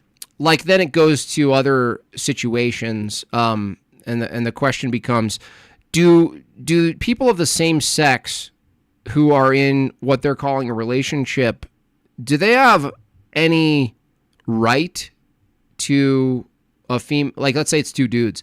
Do they have any right to a kid? I don't think anybody has a right to a kid, but my view on parenthood and children and stuff is kind of crazy. Like, well, I don't think it's crazy, but a lot of people tell me I'm crazy. You mean you'll allow a lot? Like, let's say there's 2 brothers in a quote romantic relationship. Can they adopt? Well, that's illegal. Yeah, I wouldn't. What if it was legal? From a secular view, they legalized it because they were Can like, I leave the country? Can I leave the country then? I don't want to be in well, the country. Paul, I just want to point out because of the topic, and I know you don't hold what we would maybe call a general orthodox secular view. You kind of like waver here and there on it, and that's good. That's a good sign. The thing is, two dudes. Well, are you saying that's a good sign because you hope I waver my way over to Orthodox Christianity? Yes, I hope. Yeah. I actually know that you're open enough to things that you will probably attend if we keep in touch. You'll probably experience. Oh, not I for think the about this conversation, but I think about all my conversations. But you've been a good faith guy, and you've what do you guys say? Planted some seeds. Yeah, I think you'll actually enjoy it. Not even from the perspective of Jim Bob's trying to convert me, but just like experiencing, in contrast, by the way, to your family, what say Christianity would be in praxis in the year of like 500, which is like there's nothing else that you were and I grew up in a similar environment as you, like sort of like pseudo Pentecostal lapsed crazy Protestant. dude, crazy things happening in the inside the building. And then anyway, that's different, but the thing is, from a secular view, because of the harm principle that ultimately secularists use to discover or deploy their moral system, there's actually no harm from their view of two dudes who are brothers in a relationship further adopting a child. They couldn't actually tell you that it was some sort of perversion of something positive. Well, because they would have no. You're saying they would have no basis to say it was wrong because do what thou wilt shall be the whole of the law. You already know, dude. You already know. I know. I don't believe that. I don't, but I also don't. And this, I'm not trying to cop out. I was real honest with James when he reached out to me to do this. I'm not a real dogmatic atheist anymore. I see that. When I dogmatic, when I say that, I mean I'm not going to jump down your throat no matter what your religion is, as long as it's not like my religion is outwardly hurting grannies and children. You know what I mean? Like I go and I hurt grannies and children for a living because I'm that. I'd have a problem with that. But you could be whatever, Christian, Muslim, whatever. I don't judge you. I judge individuals. I go to Carlin on that. I hate people in groups. I love individuals as I meet them. And you're a cool individual. But setting that aside, when it comes to children, right, my views on children are that it's a little, just bear with me. I think you should have to pass a few tests and shit to have a kid. I think there should be classes. I think there should be like psychological evaluations. I think I already have an answer. We call that a catechism. Okay. All right. Sure. I get you. No, I get you. No, but like, look, I'm open-minded, as you said.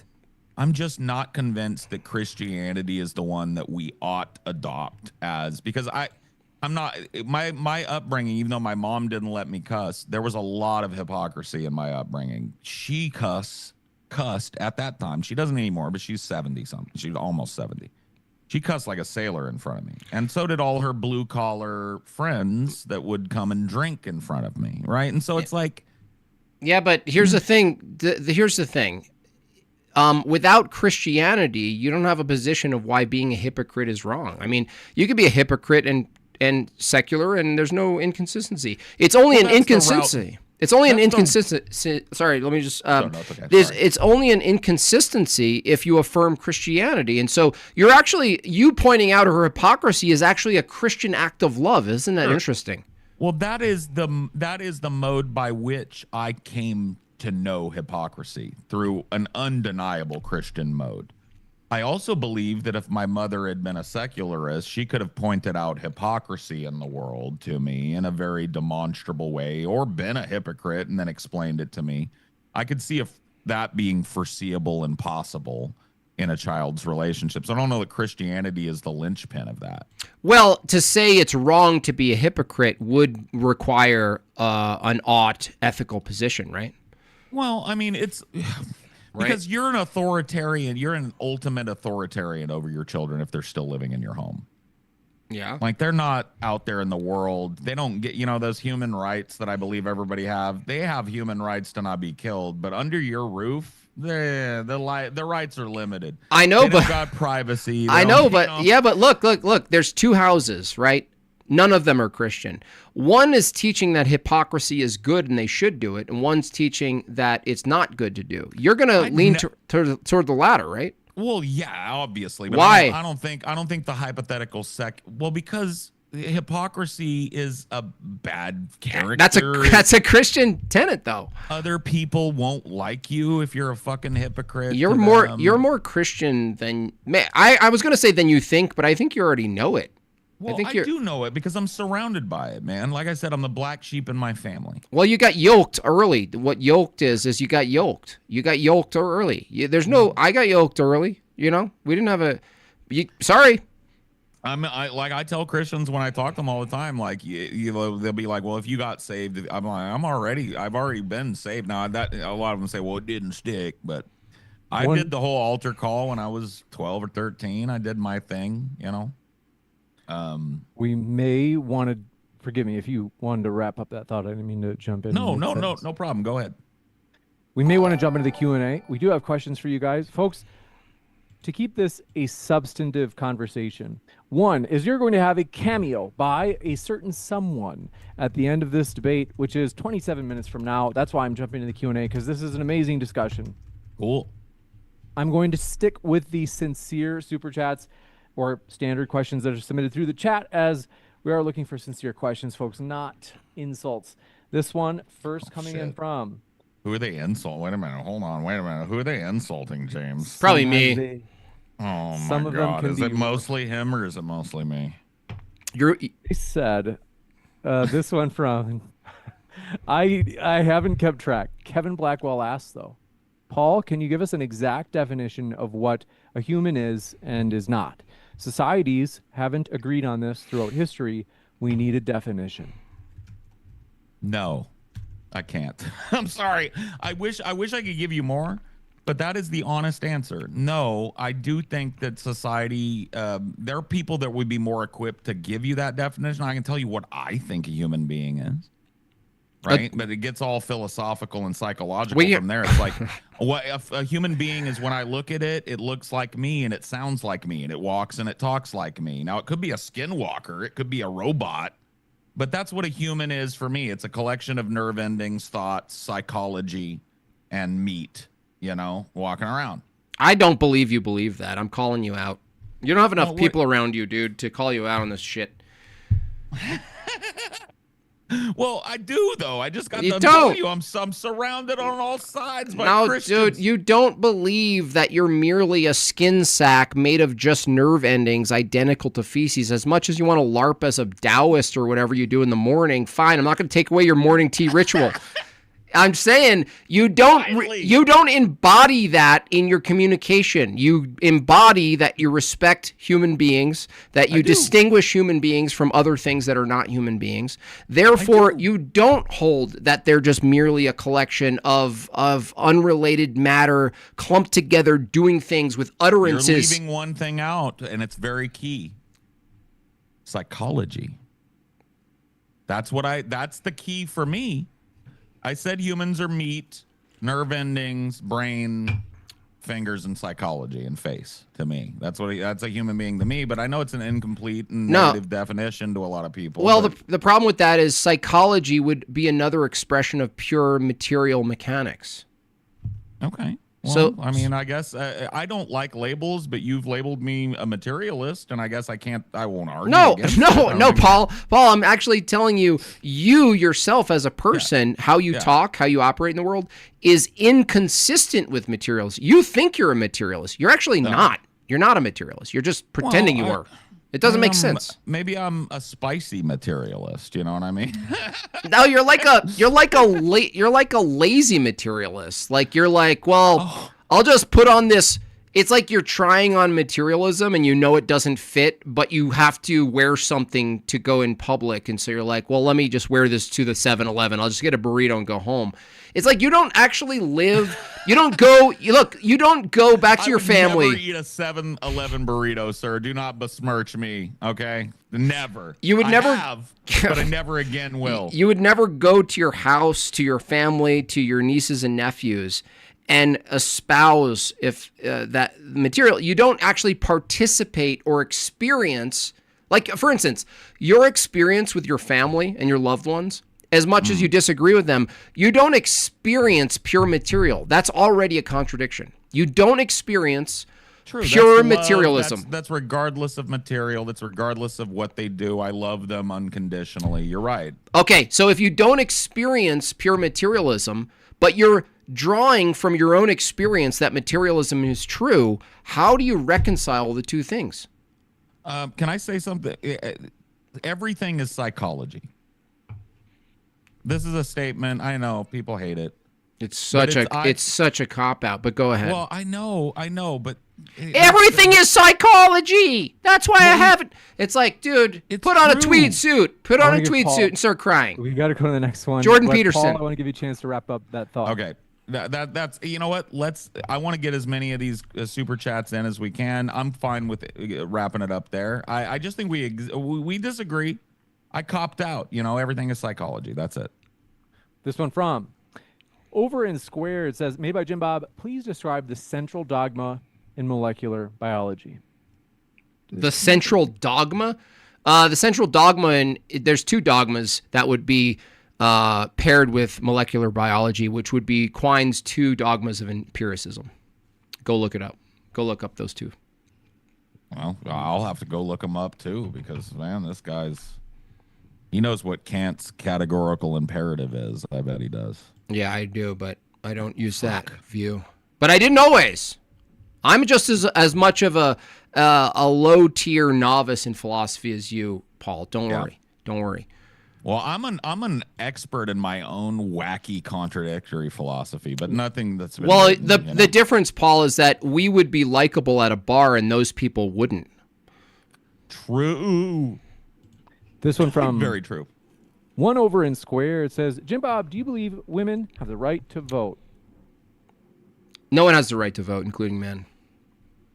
Wow. Vigo, the Tardpathian, says, thanks for the great discussion. Would Paul be interested in reading, quote, Christ the Eternal Tao by Hirmonk Damascene, if he hasn't already? Oh, I heard of that. Not, but I am taking I'm taking it down in my notes. I will look into it. Thank you. You got it. And let's see, Even Lord, I will. Even Lord. Even Lord. I'll read a paraphrase version. They said this is a great discussion. And let me just double check for any last ones. I thought we had. We do it. Yeah, there are more here. Is Coast to Coast Ghost said earlier, Jim mentioned homogeneity in society. Could you elaborate what you meant by that? I know the definition. I want to know what you mean. I mean that there's a body of people that make up a collective view on what it is to be human, what it is to operate in the world, why are we here, what are we here for, where are we going. Whatever that is, even if it wasn't Christianity, would be pragmatically more workable than pluralism, which secularism produces. If you go to Japan, the unified way of living with the heritage and the identity is still more pragmatic than secularism, even though they're not Christian. That's what I mean, that it's a workable node, which is interesting because Paul holds a view that everyone, this monist take that everything's one thing. Well, I mean, if everything's one thing, but inside of one thing, there's incompatibilities, you're either got to have to say that the incompatibility is illusory, it doesn't really exist, or you have to acknowledge the incompatibility. Well, the world is illusory. I mean, the world is a manifestation in front of our eyes we're not seeing the world. We're seeing light bouncing off of photoreceptors in our eyes, interpreted. Is that illusory? Is that illusory, though? Well, I mean, it's illusory from that standpoint. We could be looking at pink elephants right now. I know, that but pretend to be houses, Paul, you know. Paul, I'm trying to rescue from this. Okay, I know it's fun. No, we all. man, it's because it's too fun to be the way I know, am, so I don't know, rescue me. I know. But the thing Don't is, throw me a lifeboat when I'm sitting on Okay. a raft. You're not the drinking whole a beer already, dude. The okay? raft has a giant hole in it, and you just think it's the Well, sound of the you know ocean. what? You think it's the No, sound of the let him ocean? do another It's one. like this. Tss. You think that's the ocean sound? So what I'm saying is, all right. Let's just finish. Anyone who says, and for the chat listening, anyone who says everything is illusory, the thing, the mechanism, the methodology, the epistemic system you're using to determine everything's illusory also must be illusory. So you can't say everything's illusory. It's just like I get it. I mean, you we're already all get gonna- this. You already get this. I know I do get it because we ran into the same problem with truth earlier. That's and, right. A lot of these philosophical concepts, I got to be honest with you, man. I'll be honest, they're beyond me. They're beyond my capacity for understanding at this point, but I still contemplate the mystery.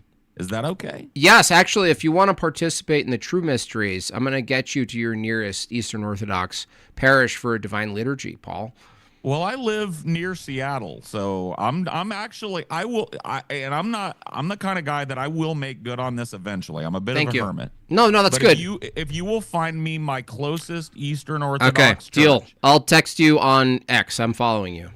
Okay, yeah, and I followed you back. Awesome. So fair enough. Awesome. I will go. I will go attend a service. and I W's will in the talk- chat. What can I do in the Eastern Orthodox tradition in terms of wanting after the service to maybe speak to? Oh the yeah, pastor? hang out. There's always a coffee hour with amazing food, especially if you go to a Greek one. Some people go, well, no, go to a Russian one or Would whatever. I be welcome in Absolutely. a more traditional? Absolutely. Is my dress Just an issue? no, you could dress the way you are right now. Okay. And you'd be fine. This is how I always dress, so we're good. Yep. Okay. All right. I don't want to be disrespectful because I No, am respectful. just of don't people's go in your tradition. normal cut-off shorts that you I won't wear. wear my "fuck you" T-shirt. Yeah, anything like that. You know, but I already trust your discernment. I don't own one. Yeah. I don't own one. Yeah. This one from DBAK says, made by Jim Bob. Many world religions are practice/experience based and are not dependent on belief in one particular ideology. Others are. Which is Christianity? I would disagree with the statement that all beliefs, all knowledge is theory laden and dependent on something rudimentary that you're assuming. So the question itself, I would reject the premise of the question, but to be charitable, you have to look at a worldview not from its mere practice, but whether or not its metaphysics, its morality and ethics, and its epistemology are all seamlessly tied together in a nice bundled branch down to a root we call Jesus Christ. And so I would argue that being someone who was an atheist, being someone who went New Age, ponytail, Taoism, Buddhism, Hindu, all of it. I did all of that. When it comes down to it, the worldview must be holistic, fully, a fullness. There has to be a fullness to it. This one from Jason McGinty says, you've been determined to go to Christian worship, Paul, as per the Here's invitation determined, from- yeah. They say big W. And this one coming in from. Go ahead. Oh, sorry. I was just gonna say I've been to a Christian. You know, in good faith, I went to my brother's church a couple of times, listened to, and I found it to be a really pleasant and welcoming experience with good food before it and coffee afterwards and all that stuff. So it's not an unpleasant experience going to Christianity, but I just don't feel the Holy Spirit. You know, Gotcha. I mean, I don't. Yeah. You got it. Makes sense.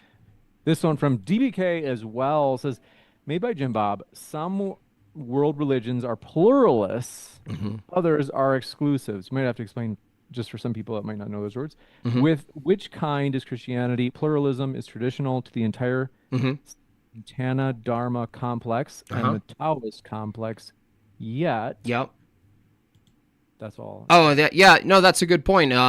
Christianity is exclusive, and what's interesting about Orthodoxy, which I think Paul will really dive into, even if he's like sort of hesitant about all of it, like from just a philosophical learning theology perspective, there's a distinction in Orthodoxy called logos spermaticos, and logos spermaticos explains that across cultures, civilizations and worldviews, some truth can percolate to the top. And I think Paul in his conversation tonight is someone who kind of abides by this principle that there's truth in a lot of things. And You're talking about genetic memory?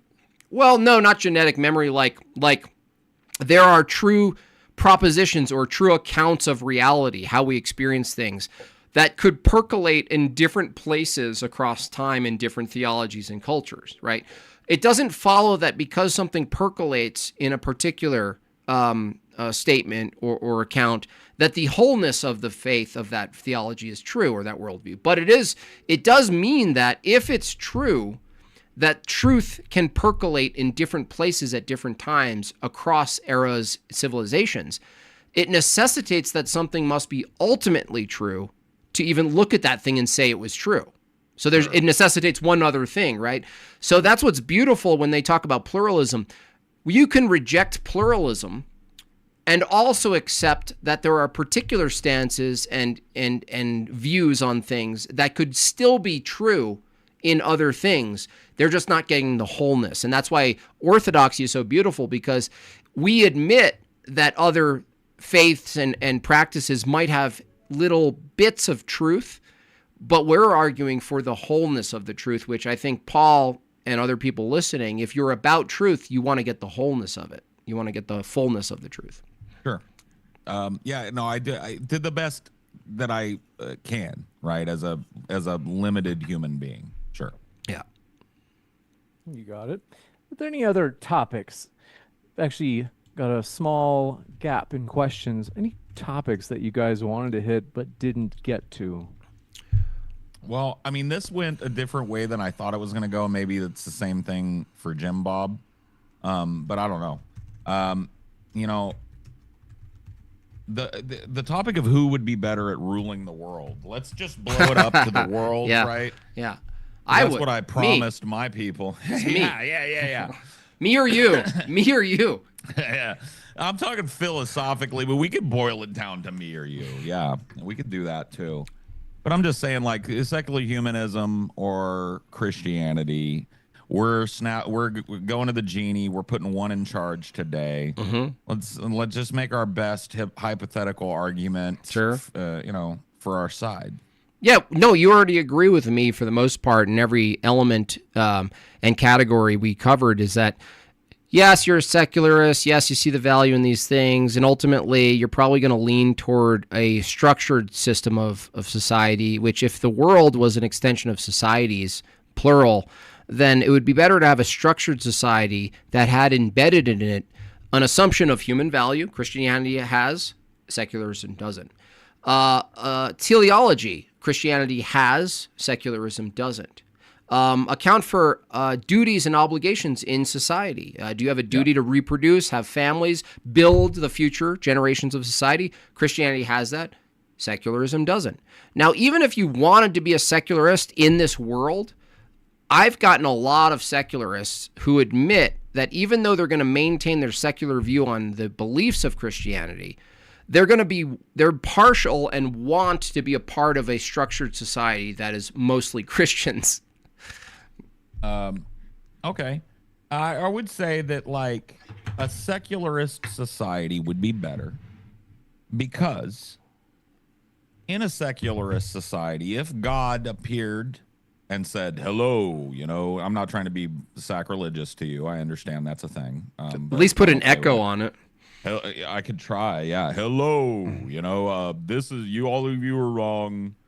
Jim Bob's right. Right. Yeah, And Jim it's Bob's just right. undeniable, Yeah. right? It's undeniable, right? I believe that secularists would go like, all right, God, we're done screwing around. Let's go ahead and do it anyway, right? Mm-hmm. And so I feel like I want to ask you this. Do you think that it's like your position on what a secularist is magnified by the fact that you're kind of in the fight pits with a bunch of people that are like, I'm going to pwn this Christard. And you're like, I'm going to pwn this seculoid. You know what I mean? No, that's a good question. There might have been a time where that was true, where I was a little bit but no, I actually understand that most atheists, in fact, most Christians, they'll call some Christians, are in a sort of like day-to-day, week-to-week system of operation. They're really not thinking about these deeper philosophical entailments and all this stuff. They don't want any part of it. They want to live their life.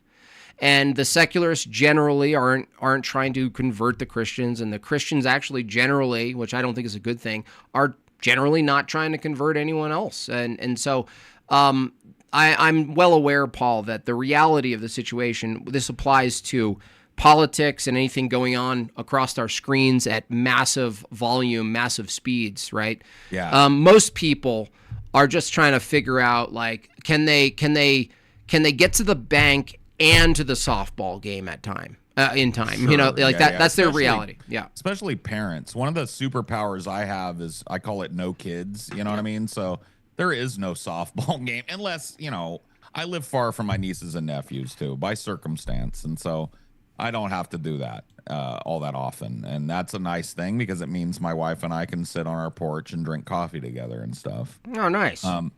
You know, so I have a nice view on it, but I also know that I missed out on the kid thing. You know what I mean? I did want children at one point. I had to come to a position where I don't, and I at this point I don't, but you know, it sucked. Yeah. But from that perspective though, just to put a button on my secular argument, the thing that draws me to it is its changing nature. Its ability to adapt to times and eventualities that haven't been foreseen and, you know, discoveries that haven't yet been made.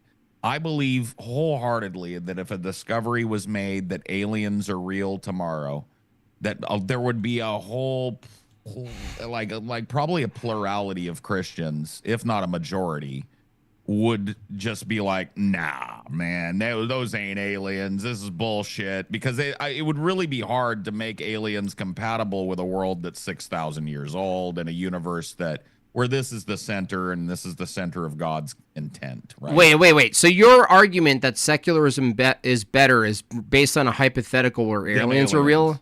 Yeah, I guess so. All right. Well, you at least admit in good faith that that's not the best argument. No, it really ain't. But I got to be honest with you, man.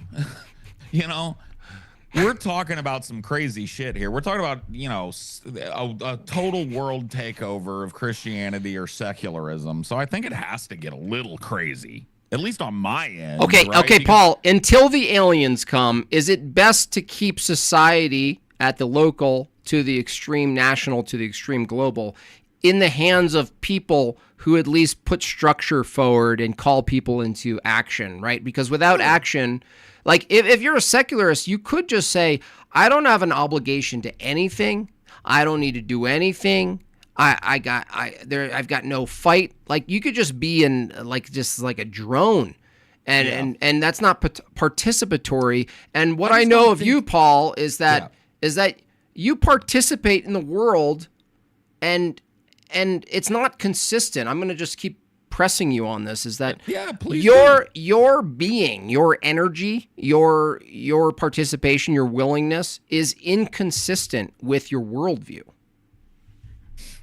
You know, maybe. Yeah, maybe so. I'm not trying to hedge, but you know, I've had many conversations. And you're not the first person to tell me that. I gotta be honest with you. But let me guess, the other people were also leaning Christians.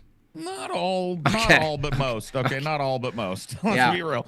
But that's okay. I don't discount anything that you've said tonight. And like I said, I'm an open-minded guy, and I do think that you might have a real negative view of a secular kind of the average secularist because you deal with a lot of rabid baby atheists, like we talked about. Let me take part of that as true and say I have a very rabid aversion to who I was as a secularist. Okay. Yeah, me too. Well, me too at this point, like early on. Because, you know, before I knew what secular meant, I don't really count it, right? But like in my late teens, early 20s, started hearing those words, looked them up, started applying the term atheist to myself, right? And really having that be forward. Now I only say it if it comes up, really. I was fine with it being labeled because I am an atheist, but... you don't actually fit the culture, at least online. And I understand what you're pointing out is like what we experience online, whether it's theists You know, even orthodoxy, like what you experience online. Let's say now that you know I'm Orthodox and you have this in your vernacular, anyone you might engage with online, it might not be the case that that's a representation of Orthodoxy. Just so you know, just the same way you're saying to me, well, you have like this gross view of secularists. I have a gross view of the entailments, the logical conclusions of secularism. Yeah. It's not a judgment of the person and their heart. It's just that if you're going to be consistent, it really leads to a lot of insane things like, I don't know, like posthumous cadaver diddling, for sale. It's not inconsistent. Yeah. It's not inconsistent. Yeah, we're a little slippery sloping now, aren't we? I mean, that's a real thing. Like, if it's the case that harm reduction ends up being the pinnacle of atheist secularist ethics, then it's totally fine from a libertarian perspective, from a secular perspective, that as long as pre-death someone can sign off on someone doing something to their body post-death, aside from the ick factor that most of us would get, the ethical issue is totally consistent with secularism. Why would it be Oh, sorry, go ahead. We'll give you a chance to respond, but then we got to go to the next one. Yeah, got you. I would just ask, like, I guess it's a stupid question. Why would it? But I want to hear what you would say. Why would a Christian have a problem with a non-Christian, I would assume, having their corpse diddled posthumously, consensually, non-Christian? Yeah, we would say it's a perversion of not only sex, but it's a desecration of the person. But what does that change about your life, though? Why would you want to ban that outright? Like, how is your day any different because the corpse is getting diddled in Poughkeepsie? Yeah, that's fun. Poughkeepsie, that's fun. yeah, I like Poughkeepsie. That one. Yeah. So I live in how it affects me is then I live in a society that allows posthumous corpse diddling. But you're never going to see a corpse diddling on the street. I know that there are humans who are made in the image of God who are so upside down and so perverse that they're diddling corpses, even though it has no effect on me from Poughkeepsie, right? Poughkeepsie, that it has no effect on me directly. It's not going to stop me from taking my kid to where they need to go, feeding my kid. It's more like the act against the human is an act against himself, and an act against himself is an act against me. It's an act against God. Yeah. It is an abomination. And so I don't know how else to answer that other than like an abomination, whether I do it or a person I don't even know does it. It still has an impact on me if I'm not local. And maybe that's so true. It has an impact on me, too. I mean, I don't want to think about it, you know what I mean? But as far as it's like being contractual and stuff, if you want to get booty diddled or whatever as a corpse and you sign the thing and you're off in your bedroom or at a funeral party home that's made for this sort of activity or whatever. My day, I'm going to have my coffee just the same. I'm going to poop once or twice. I know, probably. but Paul, if only corpse.com existed, wouldn't you say something and actually advocate it doesn't happen, even if it was happening? I would be like, don't go to, like, I would tell everybody, when it came up, I'd be like, you probably shouldn't go to Only Corpse and sign away your corpse to get diddled. But, if you want to, I guess say like I just don't tell me about it, okay? Because I want to think about what's happening. Yeah, but the thing is, like, if there's no such thing as don't tell me about it unless you're a freaking a monk at this point. Agreed? Well, I'm trying my best, man. I live deep in the woods, man. You're not getting away from the reality of reality, and so that's why I'm like, well, if secularism, by your own admission, ultimately permits corpse diddling, and that's not too far off, honestly, from some of these countries like doing it. Like, it's not actually that crazy from some of these positions. Well, the question comes back to it, and we'll move on to the next question is, if it's between Christianity that pushes against that and atheism and secularism that ultimately, if they're consistent, allows it, you're still, Paul, in every example of this conversation, you've been actually leaning toward a Christian side of ethics more so than a secularist. I disagree, but I know that we need to move on. And so I don't want to leave it hanging, but it's up to James. One more question. This one for you, Jim Bob. They had said, Jim, Bob, taking a holistic view of Christianity, how do you rationalize the barbaric and antithetical views of the Old Testament? I don't think they're antithetical. You're smuggling that assumption in. The Old Testament and everything you thought was horrific, whether it's the Amalekites or God communicating of how to treat slaves once they were transported into a new nation, adopting those slaves, rehabilitating those slaves, feeding those slaves, clothing those slaves. Nope, no, that's a miscommunication also of Roman. I think it's Romans. No, the reality is, even from a secular view, there would be a threshold at which intervention of a neighboring society that's doing horrific things would be justified. Now, you're not in a better position by saying if there was a neighboring tribe, a neighboring nation that was burning babies alive every Thursday as a part of their ritual. If you said, Paul, if let's say take Paul because he's here. If I said, Paul, would you help me in any way you know how to stop this from happening? He probably would say yes, even if there was a moment where he's like, well, I don't want to die, but I'll fund it or I'll recruit or something. He would help me stop the neighboring tribe from doing horrific things. Now, if you call that justice, we agree. If you call that an intervention on autonomy, then all you are is someone who's totally fine at defending such horrid acts of a neighboring country. So, well, no offense, but to take the secular view on that, I would rather permit the relatively, like I'm trying to point out, harmless to my day and most people's day, a corpse in a sealed room, a dude diddling it, contractually obligated or not, whatever. The two people agree to do this, and they're adults, right? I think that I would rather put up with a society that allows that than a society run by somebody, no offense, like you, who might decide that there's a scriptural interpretation that says, like, I shouldn't be smoking weed and kids shouldn't see me smoking weed or anybody smoking weed, so let's ban weed. Or Jesus said, turn the other cheek, so the shotgun that you keep to keep your family safe is coming with us, buddy. I'd be right on the front lines shooting, bud, at you. I'm not making a threat. I'm just saying. I understand, but the thing is, you're already in a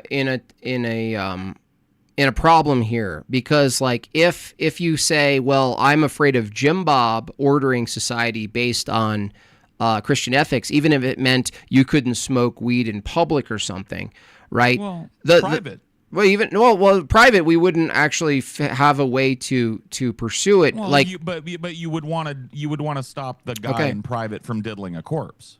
Yeah, that's right. So there would be a threshold that even you might. Line moves. Okay. That line moves. Well, and uncomfortable that line I know, moves. but secularism has no line at which they draw where you should intervene. I mean, I would argue that, like, you know, and once again we get from whence cometh morality is the argument. I don't think we got time to have that whole thing. But I would argue that there is an evolutionary argument for what we call morality. It is beneficial to us as a species to treat each other better than not. Paul, hold on a second. Is it treating someone better to stop them from fulfilling their worldly, fleshly desires? It depends on what the desire is. I mean, if the desire is to jump off a cliff, then maybe you try and tell the guy, hey, man, why? Why? Because you could have a beautiful painting. No. Have a wonderful child. No. The question isn't Paul. The question isn't whether or not you should persuade them. The question is whether or not you have a legal or moral obligation to stop them physically from doing it. Well, it would depend on I don't feel myself, I'm a moral judge sitting there going like, you should, if someone says I'm going to kill myself, you should say you have a painting inside of you, sir, and Jesus loves you. I'm not going to do that because I don't know what the fuck I would do in that situation. Well, that's the thing. Yeah, but you rely, and the topic of the debate is how to structure society. Do you agree that people should go to jail for crimes? Well, yeah, but okay. Hold on. Well, yeah. Hold on, Paul. I mean, it depends on the crime. Hold on a second. Who determines what a crime is from what moral position? Politicians. No. From what moral position? Politicians are elected. They're human beings that hold a certain view. I would argue from a humanist position. Okay, ultimately. So from a humanist position, then there shouldn't be illegal for two brothers to get married and adopt a kid. It shouldn't be illegal for corpse diddling. It shouldn't be illegal for public suicides, right? Just publicly in front of everyone. It shouldn't be illegal to have a erection next to a kindergarten class, right? It shouldn't be illegal. No, it can be. I mean, no, you can't. Are you can't. waggling? It doesn't matter. Waggling the boner. It doesn't matter. It doesn't matter because that's What if you're walking by a kindergarten and you're thinking about? I hate to do this. You know what? Yeah. We have a heart out, and James, you know what? You're gonna have lucky to you a hypothetical future debate to lucky, hear lucky you in this instance. Argument. Yeah. I wish we could go longer because this has been a fantastic debate. People have been giving so much positive feedback in the live chat. I'm like, wow, this is like, we really should like do this, especially because I felt I'd like be down, man. You just let me know. And James, I bet you thought I was the furthest from the example of who you thought would produce such an event, right? it was so surprising. It was very peaceful. Well, I'm sorry for that if you were hoping for fireworks. Next time I will call Jim some names. Fuck you. Yeah, fuck you, buddy. Look, you're a poopy face from your own worldview. Yeah, you're a turd, buddy. And from I'm your gonna squash you. It was tremendous. I can't, seriously, I'm not just saying that because people were like, and I have to be honest, oftentimes when they are peaceful debates, people are kind of like, meh. But they were like, wow, this is like really refreshing and it's peaceful. Cool. So this is just, it hit the spot. So I loved it. I had a great time. Now, folks, I have a guest coming in. I'm if you have to run, totally okay. Perfect. I'll mute up a little bit so your guest has room to breathe. But I'm just excited you get to meet Jake. Okay, so folks, we are having Jake. Now, I have to give credit where credit is due. This idea of having a cameo by one of the speakers from DebateCon come on and say, hey, folks, like, come on out to DebateCon. This was Jim Bob's idea, actually. No joke. So that's how you know it's good. I love that. It is a great idea, is because the debaters are really busy, and so to have them on all the time there. But for a 2-minute cameo, Jake, we're thrilled to have you. Let me know if you can hear me. How are you? I can hear you just fine, James. I'm good, thank you. Typical to come past and hear a secularist talking about boner waggling in front of kindergartens. Typical, but yeah, I'm doing you good. have to Thanks come for to a having me. secularist to even hear the juicy details about boner waggling these days. That is true. People love to hear about boners. Maybe not boners by a kindergarten, but we're not going to go too deep into that. That's where it was going. Tune in next time for that. How you doing, Jake? My name's Paul, by the way. Good to meet you, Paul. I'm doing great. How are you? I'm really good. Australian, yes? Yes. All right. Indeed. Good, bud. I've had a lot of Australian friends. You Canadian? No, I'm American. Californian by birth, Washingtonian by current residency. Yeah. So But I'm a weird. Bob? I'm an odd duck. What's up, Jake? How you doing? What's going on? How's it going? Yeah, just fucking kickboxing me some fucking lady boys. Hey, Jake, could you buy us a fucking ciggy? Nah, you're a fucking poofter. You secular poofter? Yeah, I mean, a little bit. I didn't want to get into it because I think it's going to make Jim Bob not want to come back. But I am a bisexual dude. You know what I mean? Not for nothing. That doesn't make sense. You can only have sex with the opposite sex. Juicy. I mean, but I beg to differ, but okay, you know what I mean? Well, you could do something, but it ain't sex. At least that. Gotcha. Yeah, we're dithering on definitions. Gotcha. Yeah, I got. We'll no, come I get, back to because this. well, I get you. I know where this is going, man. I know where it's going, Jim. But folks, I got to tell you, Jim Bob and Jake will be at DebateCon. Maybe someday we'll get Paul's ego out there. I got to tell you, folks, this is going to be a huge conference. You don't want to miss it. Both Jim Bob and Jake will be debating live and in person. Come out and meet them. What's the as date? well as Planet Peterson, Dr. Richard Carrier. It is going to be a huge event. Come on out and meet everybody there. Tickets are linked in the description box. I do want to go back to kind of this. It's fun to have this kind of like group dialogue because Paul's ego, I'm just so won over by you. You have a very winsome personality. So I will come back to this group chat, but I do want to just give a chance to say Jake and Jim Bob. I suppose Jake, because you just jumped in, we're thrilled to have you at DebateCon. It's going to be a big, juicy debate. Are you ready for it? Are you prepared? Are you preparing already? It's going to be huge. It's going to be juicy. One of the biggest and juiciest debate cons we've ever seen. Of course, I'm preparing for it already. Been preparing my little heart out so far. It's going to be amazing. Jim Bob's also going to be debating. Andrew Wilson, Rachel Wilson. It will be full-on destruction from our end. We're going to leave our opponents in a smoldering heap of ashes, crying, and in a puddle of their own filth.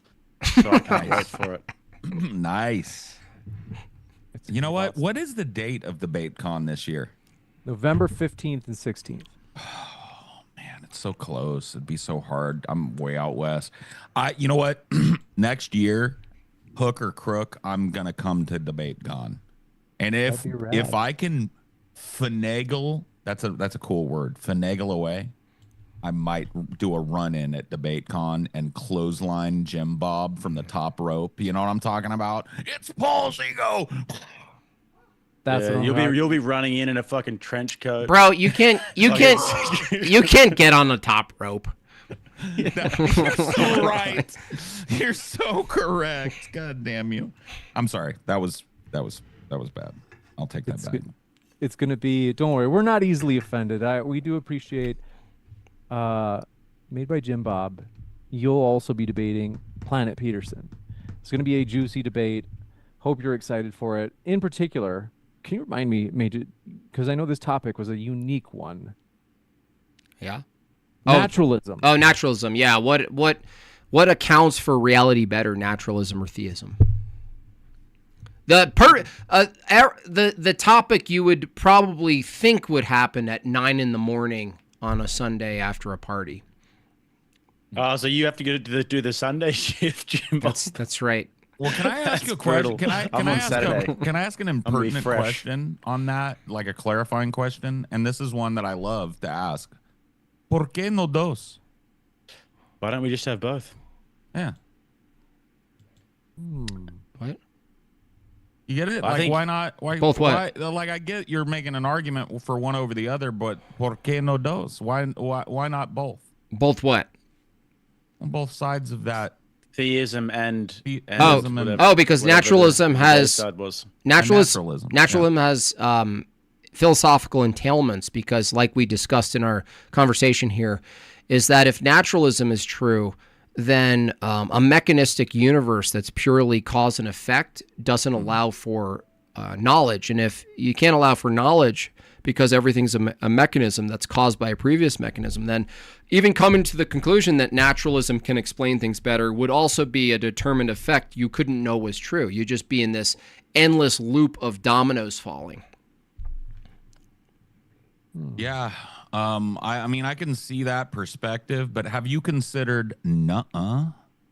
Yeah, that's what I hear. No, I'm kidding. I got to be honest with you. I think one of the reasons why people liked this conversation, and maybe just, I'm not trying to put thoughts in their head, Jim, and I'm not trying to take time from Jake Rattlesnake either, because I want to, like, he's the one I want to show up to see. I want to try and make it because Jake the Snake Roberts used to be my favorite wrestler, and I'm just fucking ready for this dude to bring a big boa constrictor and throw it at Jim Bob. I hope that's not a euphemism. Oh, okay. Well, are we back on boners again? I mean, is this how we're doing? You know what I mean? Right back to the boner. Dude, I No. was hoping to see you at DebateCon. I've always wanted to meet Michael Moore's disabled lesbian sister. Oh my god. Oh my god. I'm dead, man. I'll It's a never be. lifelong dream. Okay, I would like to announce my retirement from the internet. It's been a good 20 years, y'all, but I gotta go. Oh, that's good shit. I know what I look like, man. I've been told that. You know what's the funny thing? I'm hesitant to say this, but I'm gonna drop it here because not everybody's watching. I did this for a specific reason for a project, Jake, in which I had to dress in drag, and my usually resplendent beard Gone. cut. It would have actually put Jim Bob's beard to shame. In fact, I think I our host has a picture of my beard prior to me It didn't. cutting it. It didn't. It's a long beard isn't a better beard. No, it wasn't because it was long. It was resplendent, sir. A beard that you might see festooned with beads and golden trinkets. It looked like the back of the wagon of a bunch of gypsies stapled to your face. It did not. You Christian. What do you play the violin or something? What would Christ do? Would he call it a back? Yes, he'd call you a viper. Oh, okay. Well, he wouldn't say my face looked like the back of a gypsy. He wagon, might. Would he? He very well might. Oh no. This is, I have to say, we're thrilled to have you here, Paul Zigo, because it sounds like Jim Bob mentioned earlier that you walk this interesting gray area where you've been canceled before. Because I know that modern day debate, despite us saying, hey, like we're neutral, we don't have any positions other than we think debate is good. Yeah. Some people would maybe be like, what are you doing going on there? But I'm just so encouraged to have you here. I hope you felt welcomed. Oh no, I really did, and I'm really glad because I'm real bad with DMs and stuff. Like I'm just not of that world. I'm from a pre-cell phone thing, and so like the other times that you've offered me debates and I didn't get back to you, that was not me going like fuck this guy. That was me going like I'm an idiot from I was born in 1980, so I really don't know how cell phones work. Still, I pretend I do, and I definitely don't know how Twitter works. But here's the thing. I really had a good time doing this. And when I heard from my friend TJ, who I still work with, by the way, I'm always bad at doing this, so please allow me. If you liked me tonight and you want to see more of me, there's a few things you can do. Onion Nuggets is our main channel. It's Onion Nuggets with a Z at the end of it. That's where I make most of my money and where most of the people know me from now. If you like to listen to me ramble in a more informal environment, The Poltergeist. And if you like movie reviews, I run a pretty popular movie channel that I'm bringing back to life. It's been dormant for a while with a big review of Twilight that should be out this next month. And it's called Cinema for Cynics. So if you liked me, and I'm Paul Zigo everywhere, by the way, X, Reddit, Discord. I don't really use them much, but if you want to follow me, that's where you can find me. Thank you for having me, though. I just wanted to say that because I really did have a good time. It's been our pleasure. And I have linked Paul's Ego along with Made by Jim Bob.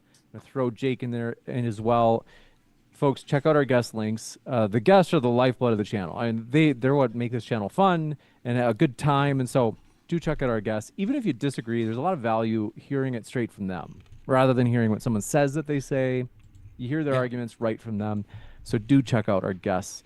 But I do want to wrap up and let our guests go because it is, I'll let you guys go because it's been almost 2.5 hours. So thank you all for being here. It flew by for me, man. And if you wanted to schedule like a longer debate, I've done 24-hour streams where I blathered the entire time. So 2.5 hours is light work for me. I'm sure it is probably for Jim Bob too. You saw we could have kept going. So if you want to schedule like an extra long modern day debate, I'm your guy, especially if Jim Bob's my opponent, because I like Jim Bob and I think we could do this again. Well, I'm not surprised you think that's a good idea, being that you think suicide is okay. I didn't say that. Don't put that evil on me, Jim Bob. Don't you put that evil on my name. My bad. You take that back. I take it back. I'm sorry. That would be awesome. It would be fun, I think. So if you whenever you want to do that, you hit me up. We'll find a date. And yeah, anybody in the audience, whatever you like to argue with me, I'm on Discord a lot. There's links over on my Poltergeist thing quite often of the Discord I hang out in. If you want to talk to me, I'm a pretty reachable guy. I'm a pretty approachable dude. So yeah. But thank you for having me so much, James. I appreciate it. Yeah, and thank you for taking time to talk with me too, Jim Bob. I appreciate that. Of course. And thank you for reminding me of Jake the Snake Roberts, Jake Rattlesnake, and for being an Australian who faces down the bugs and the spiders for us. Thank you. Man, someone's got to do it, hey? Thanks for having me on for this little cameo appearance, fellas. James, I will be seeing you in November and maybe even sooner. Sooner, James. So absolutely. Maybe I'll be seeing everyone sooner than that. Yeah. Jeez, ominous. Yeah, very soon. Not only in your dreams. I'll be standing outside your bed, eh? Yeah. Thank you very Yes. much. Any last, did you say any last goodbye, Jim Bob? No, thanks for joining us. Thanks everyone over at Modern Day Debate for watching. I'm sure this was a breath of fresh air considering most of the blood sports that we see. And go follow Made by Jim Bob. Go follow Ortho Thugs too if you want comedy sketches and just weirdness from two funny people, myself and Hello Listener. We have a show called Ortho Thugs on Fridays, so just search that as cool. well.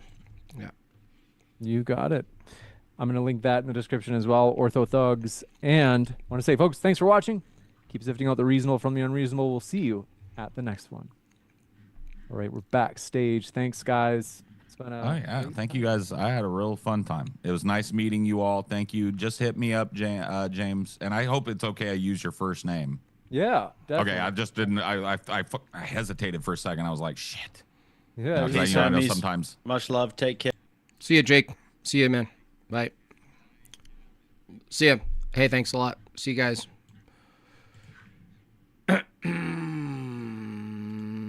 There's that, y'all. There's that. Okay. I mean, come on. Are we kidding? What are we kidding? How about L's in the chat for the failure of my my bingo idea? What the hell was that, dude? What the heck was that? What a failure. Total failure. Absolutely. Now, of course, that wasn't a really debate. So, do I still earn your dollars? Yes. Why? As much as Paul there is lost in the sauce, you can't give up on people. You know what I mean? He said he would go. He said he would attend Divine Liturgy. So I don't care.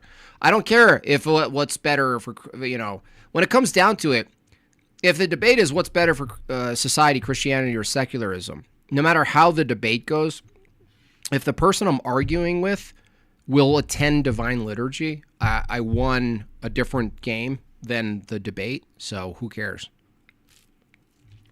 I think he'll go, too. So, there you go. 20 minutes. Show me some love. 20 minutes. We got 18 left. Not much. Doesn't take much. $2, $5, $10, $20. There was also a decent demonstration from me not being belligerently aggressive. But now I'm learning. I always thought, am I just like that? Maybe so. But if someone's a little more appreciative of the back and forth, I'm not going to bite them. You know what I mean? I'm not going to attack them. I will push them, though. But I'm going to go a different route. So it's not going to be a debated. He seeded everything. Yeah. That's why I was like, well, this is not a debate. Now this is an opportunity. So, good. Tots, yeah, tater tots. Shout out to Meg Bob for bringing me food and beer. Like a good wife. I don't even know what else to cover, honestly. I mean, I wanna make my goal in 18 minutes, obviously, but I don't even have anything to really review because it wasn't a tactical event. It was like a beer conversation at a bar. And James was like the quiet bartender.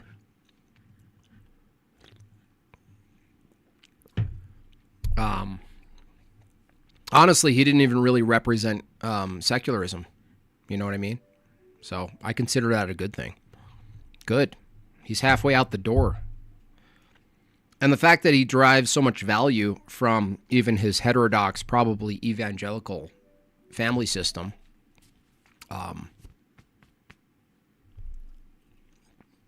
who knows, dude?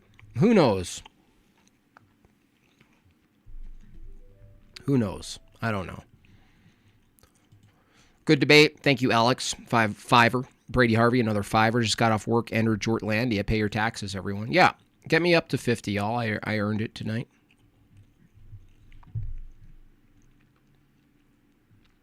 He did, and he's a 7. Yeah. Cool TV or Cool V1C. I don't even know if that was is a debate you could even review. Honestly. I don't even know if there's anything to review there.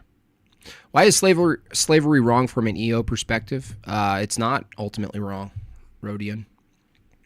In fact, slavery then and now, it's possible that slavery is the most moral thing you could do given the circumstances. So it's not like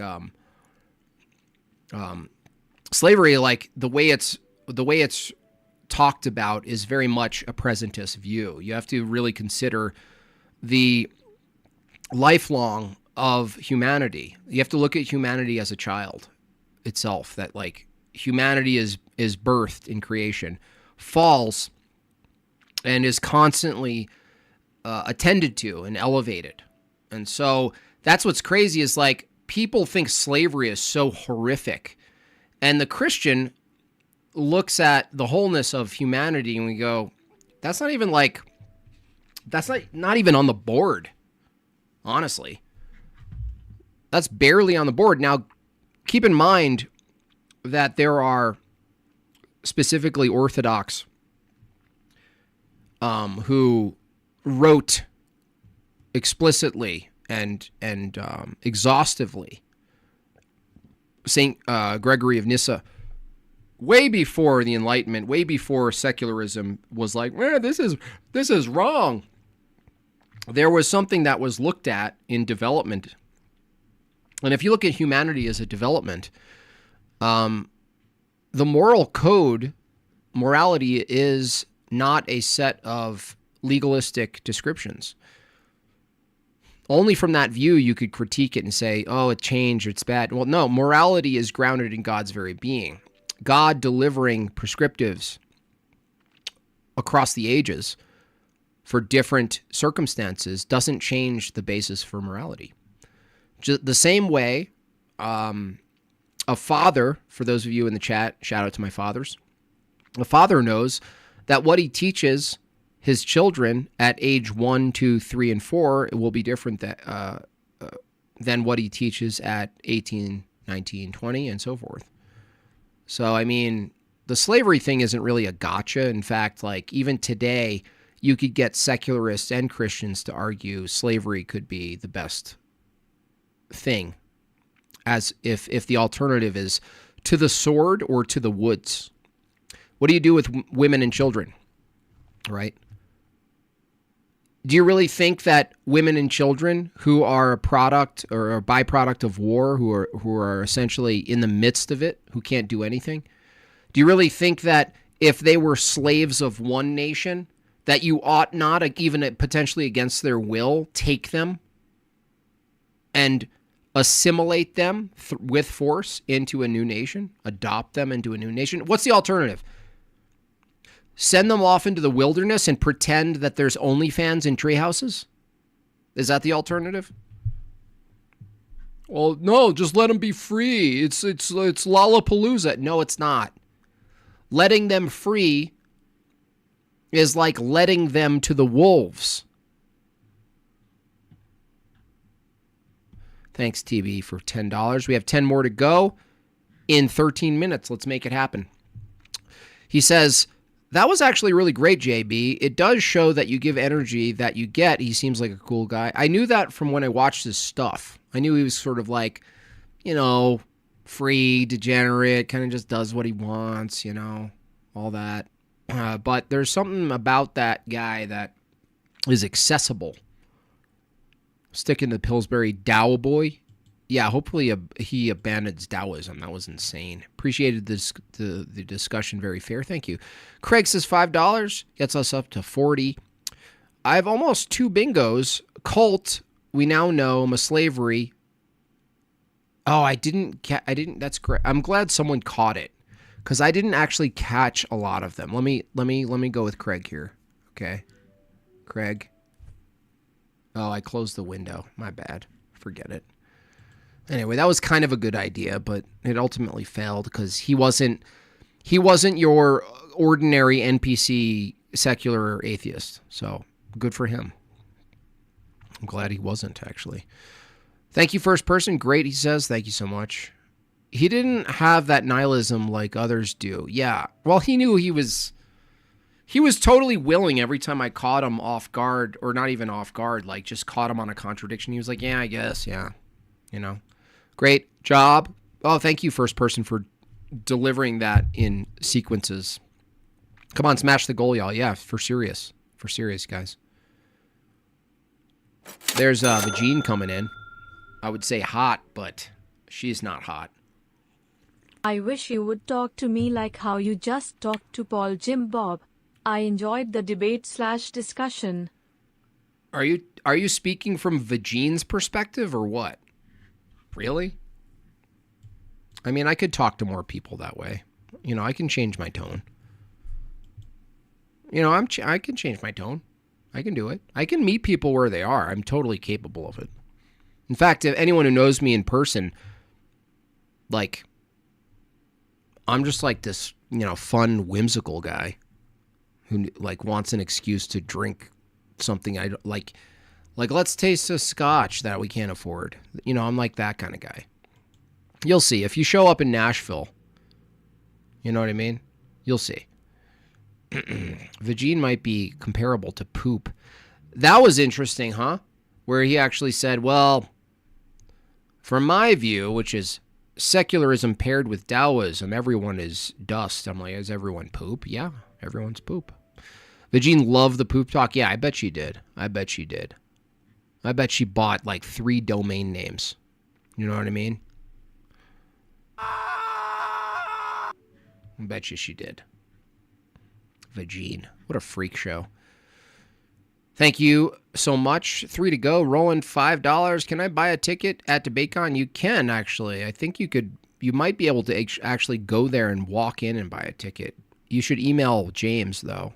Obviously, he wants people to buy in advance, but you don't get to ask those questions. You heard it here. That's a lot of pink eye. It's a lot of pink eye. Why do they call it pink eye? To get people to be more afraid of it, they should just call it poop eye or dookie eye. They should never name the disease based on the symptoms. They should go before the symptoms so people are more grossed out by it. You know what I mean? That was a big mistake. The doctors were all, oh, look, his eye is pink. Let's call it pink eye. It's like, stop. Stop.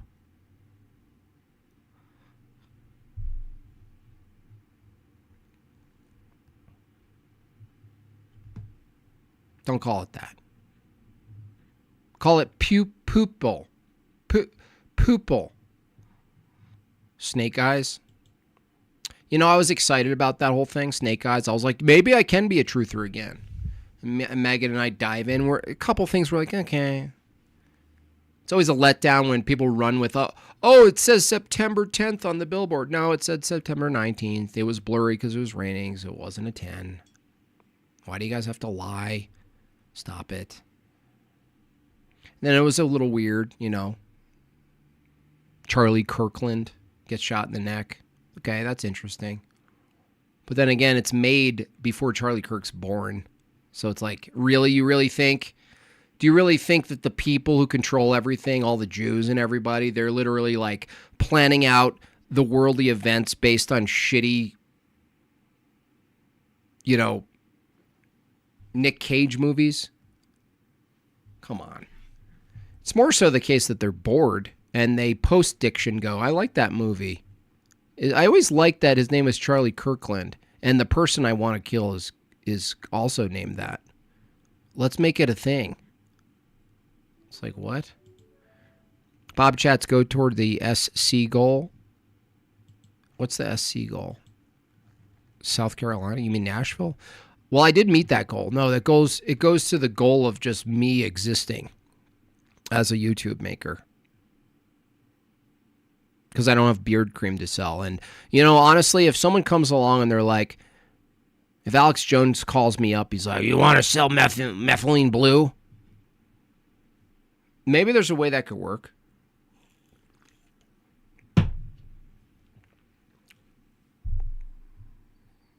Maybe there's a way to do it. Maybe it's like some funny way of doing it. I would be the worst at reading ads, though, for like a promo company. Like, I would be as dead as... You ever see Tony Hinchcliffe read an ad? I don't really watch, Kill Tony.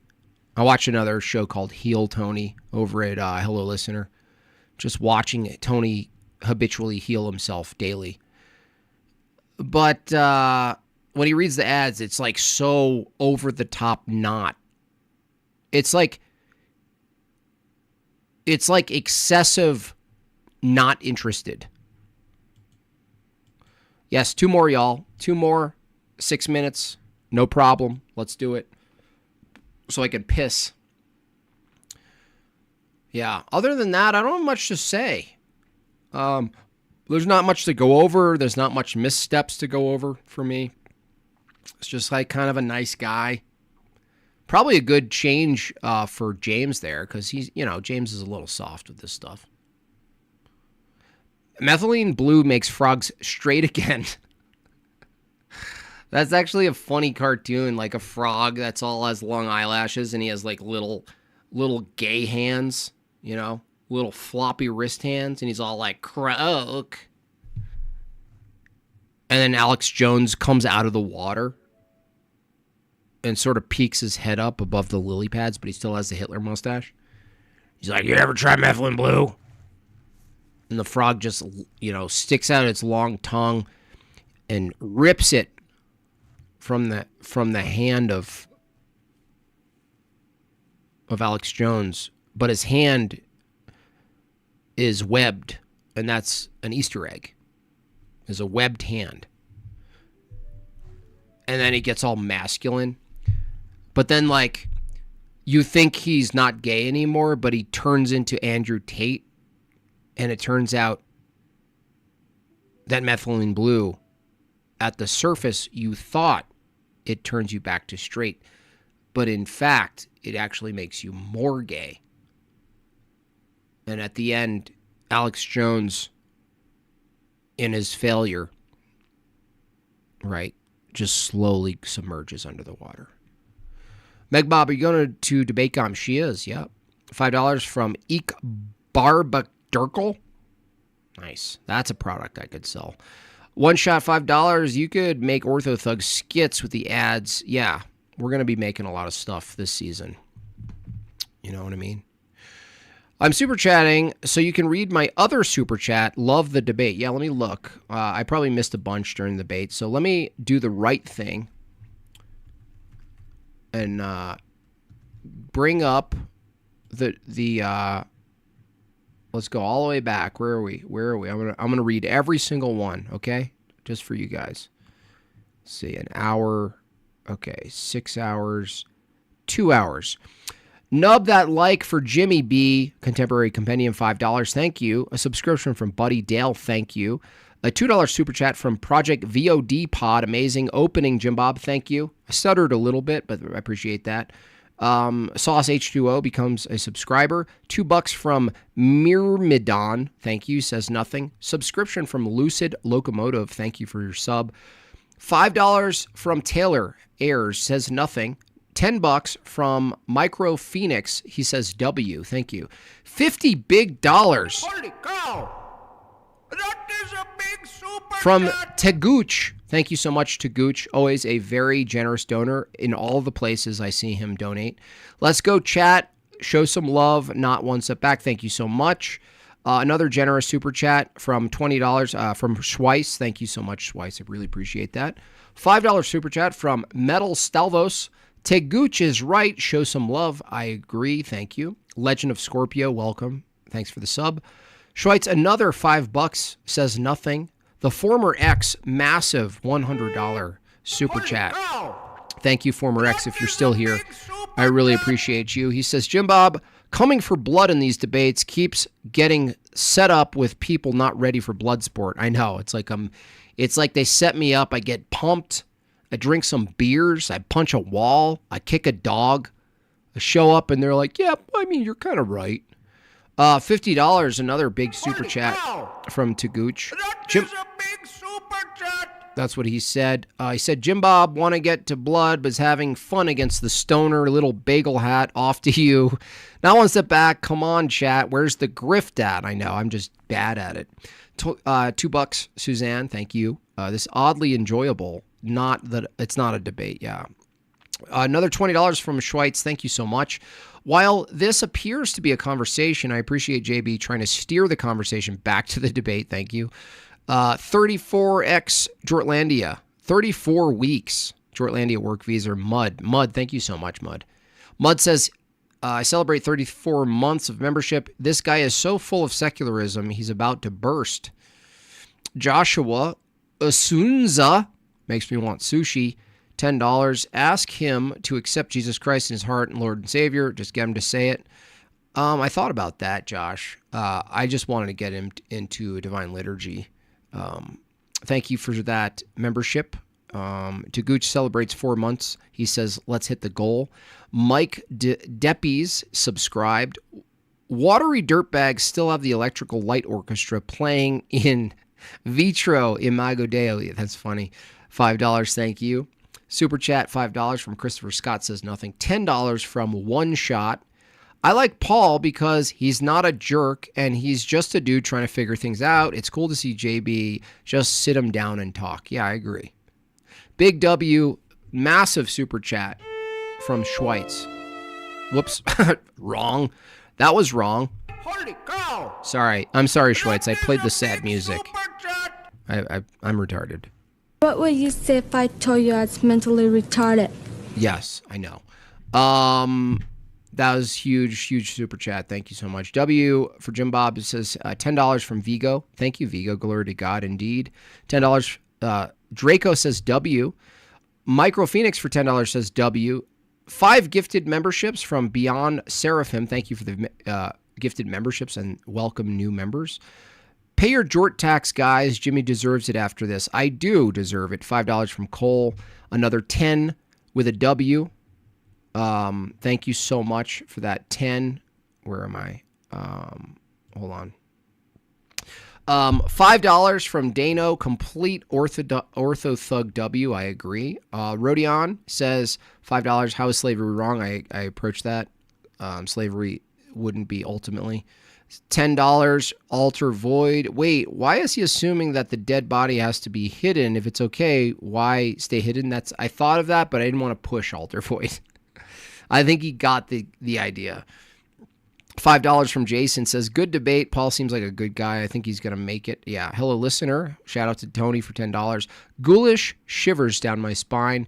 Probably the first lyrics of a new song he's making. Gem Justice subbed, Normal Salad subbed, $10 from Cade Shaw. Jim Bob, my brother is a Calvinist. Please help.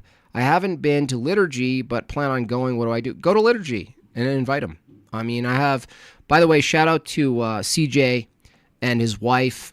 They've been inquiring to Orthodoxy. They met me at my parish a couple times. She was very pregnant the last time, had a beautiful baby girl, just so adorable. Healthy, happy, and they are also coming from a Calvinist position, Cade. And really it comes down to just attending. Like, I hate to make it so simple for you. There's nothing to manage. You just go, you just participate, you just love them, you just invite them when you see an opening, see if he'll go with you. That's it. That's all you can do. It's a long game. You know what I mean? And then you can joke with him, Cade. You can just say, you were determined to become Orthodox. What can he say? Metal Stalfos, $10. Not really a debate, but great conversation. He asked a lot of questions I would have and still wonder. This was relatable, and I'm glad it happened. Great job, JB, as always. Thank you. I appreciate that. Another 5 from John Milner. Jesus Christ is God. Absolutely. Thanks, JB, for the entertainment. Absolutely. Good debate. from Alex DeLarge, $5. Thank you. Another $5 from Brady Harvey. Just got off work. Entered Jortlandia. Pay your taxes indeed. $5, Craig. I almost have 2 bingos. Yeah, that's crazy. I stopped keeping track because I thought we were going to just not win. I was like, this guy isn't saying enough of the cliches to win. But blank field, $6. I appreciated the discussion. Very fair. Thank you. $5 from Smalls. I'm sticking with Pillsbury Dow Boy. Nice. TB, $10. That was actually great. It shows that you give. Yeah, I read that. Thank you, TB. I appreciate that. And first person, great, $2. First person, great, $2. $2 from Brady Harvey. Come on, gang. Smash the goal. Bud, thank you. Vagine loved poop talk. That's correct. Another from first person. Another from Roland. Can I buy a ticket? Yes, you can. Average redhead, $2. Do Bob chats go towards? Yes, they all go towards my goals. Cade, I'm super chatting, so you can read my chat before. Thank you. I did that. $5 from One Shot. You could make Orthodox skits. Yes, we will be doing that. $5 from Eek Barbadurkle. Says nothing. Meg Bob, are you going to DebateCon? Yes, she is, TB. Jason McGinney, seems like he deals with his contradictions by joking about them. I'm not sure if that's a healthier than spurging or not, but I hope it's better. At least he's more pleasant to talk to. Yeah, that's a good point, Jason. He needs close people to him to call him out on the joking, but still allow it. You know what I mean? Like when you're friends with people, you let them do their joke thing, and then they go, yeah, but Jim Bob, seriously. Okay, let's be serious about this. And you could do that with him. He actually enjoys being called out. That's a good thing about Mr. Paul there. $2, both and W discussion and Jim Bob. And Chris Elmer, the last super chat, it looks like $5 says nothing. Thank you all so much. Reaching the goal. I really appreciate it. Everyone liked the stream. This is definitely a watchable conversation. Probably won't get clips from it necessarily. It's not an Onum debate. It's not a pwned. But it was fine. You know, it's a good combo. This happens sometimes when you peek in with like Andrew. He'll have someone on his channel and you think it's going to go like super conflict. And someone like Andrew is also, even though you think of him as like get blood, you know, bleeding fangs, you know, get the skulls, which is true. He's actually surprisingly looking for where agreement is a lot of times. So I'm kind of taking that angle for myself when I can anyway. So this was one of those examples. Anything else, y'all? It's 10 o'clock for me. Anything else? Any other questions? Got a full beer here. Anybody? Anything? Anybody? Anything you can say? Say it for $2 a day. I got pwned. Yeah, you got pwned today. Nora's live? Okay, I owe him a raid. You know what I mean? I owe him a raid or two. I like Rob. It's fun to riff with Rob. Such a character. He's like a cartoon character, honestly. You know what, though? I know Rob deserves a raid, but I'm actually going to send you to someone who's inquiring to Orthodoxy. And you know what? I want to tell you guys something. This guy... Now, I'm all deadened. Honestly, I still get affected by super chats and support, and I know I'm a little deadened sometimes. And I know a lot of them are just like, oh, you know, thanks. You know, maybe even a little entitled sometimes. So, but this guy, if you guys send him any super chats, and I encourage you to bombard him with even small, medium to large super chats, you will be so damn happy with how he authentically, sincerely responds to super chats. It will make you happy. So I'm going to actually send you to him instead with the request directly to you, whether it's $2, $5, $10, whatever it is. I mean, the higher the better for this guy, because he is so full of just goodness. It's that Mormon goodness that he still holds on to. He's been attending Orthodoxy. He's recently set a target for that's his path. We don't know where and how or how long. But by golly, I'm going to send you there, all 400 of you. And I hope you guys stay for a bit. He's fun to listen to. He's fun to monologue. He's fun to provoke. And he's certainly worth a couple of chats. So go give him some love and support, will you? His name is Provo. Honestly, some of you guys with extra $5, extra $10, I swear, I promise you, his response, it will fill you with love and just goodness. I promise you. Okay. So with that said, I think that's it for me. Christ is King. Thanks so much, everybody. I really appreciate you. That's it for tonight. Go over to Provo, say hi, send him some super chats.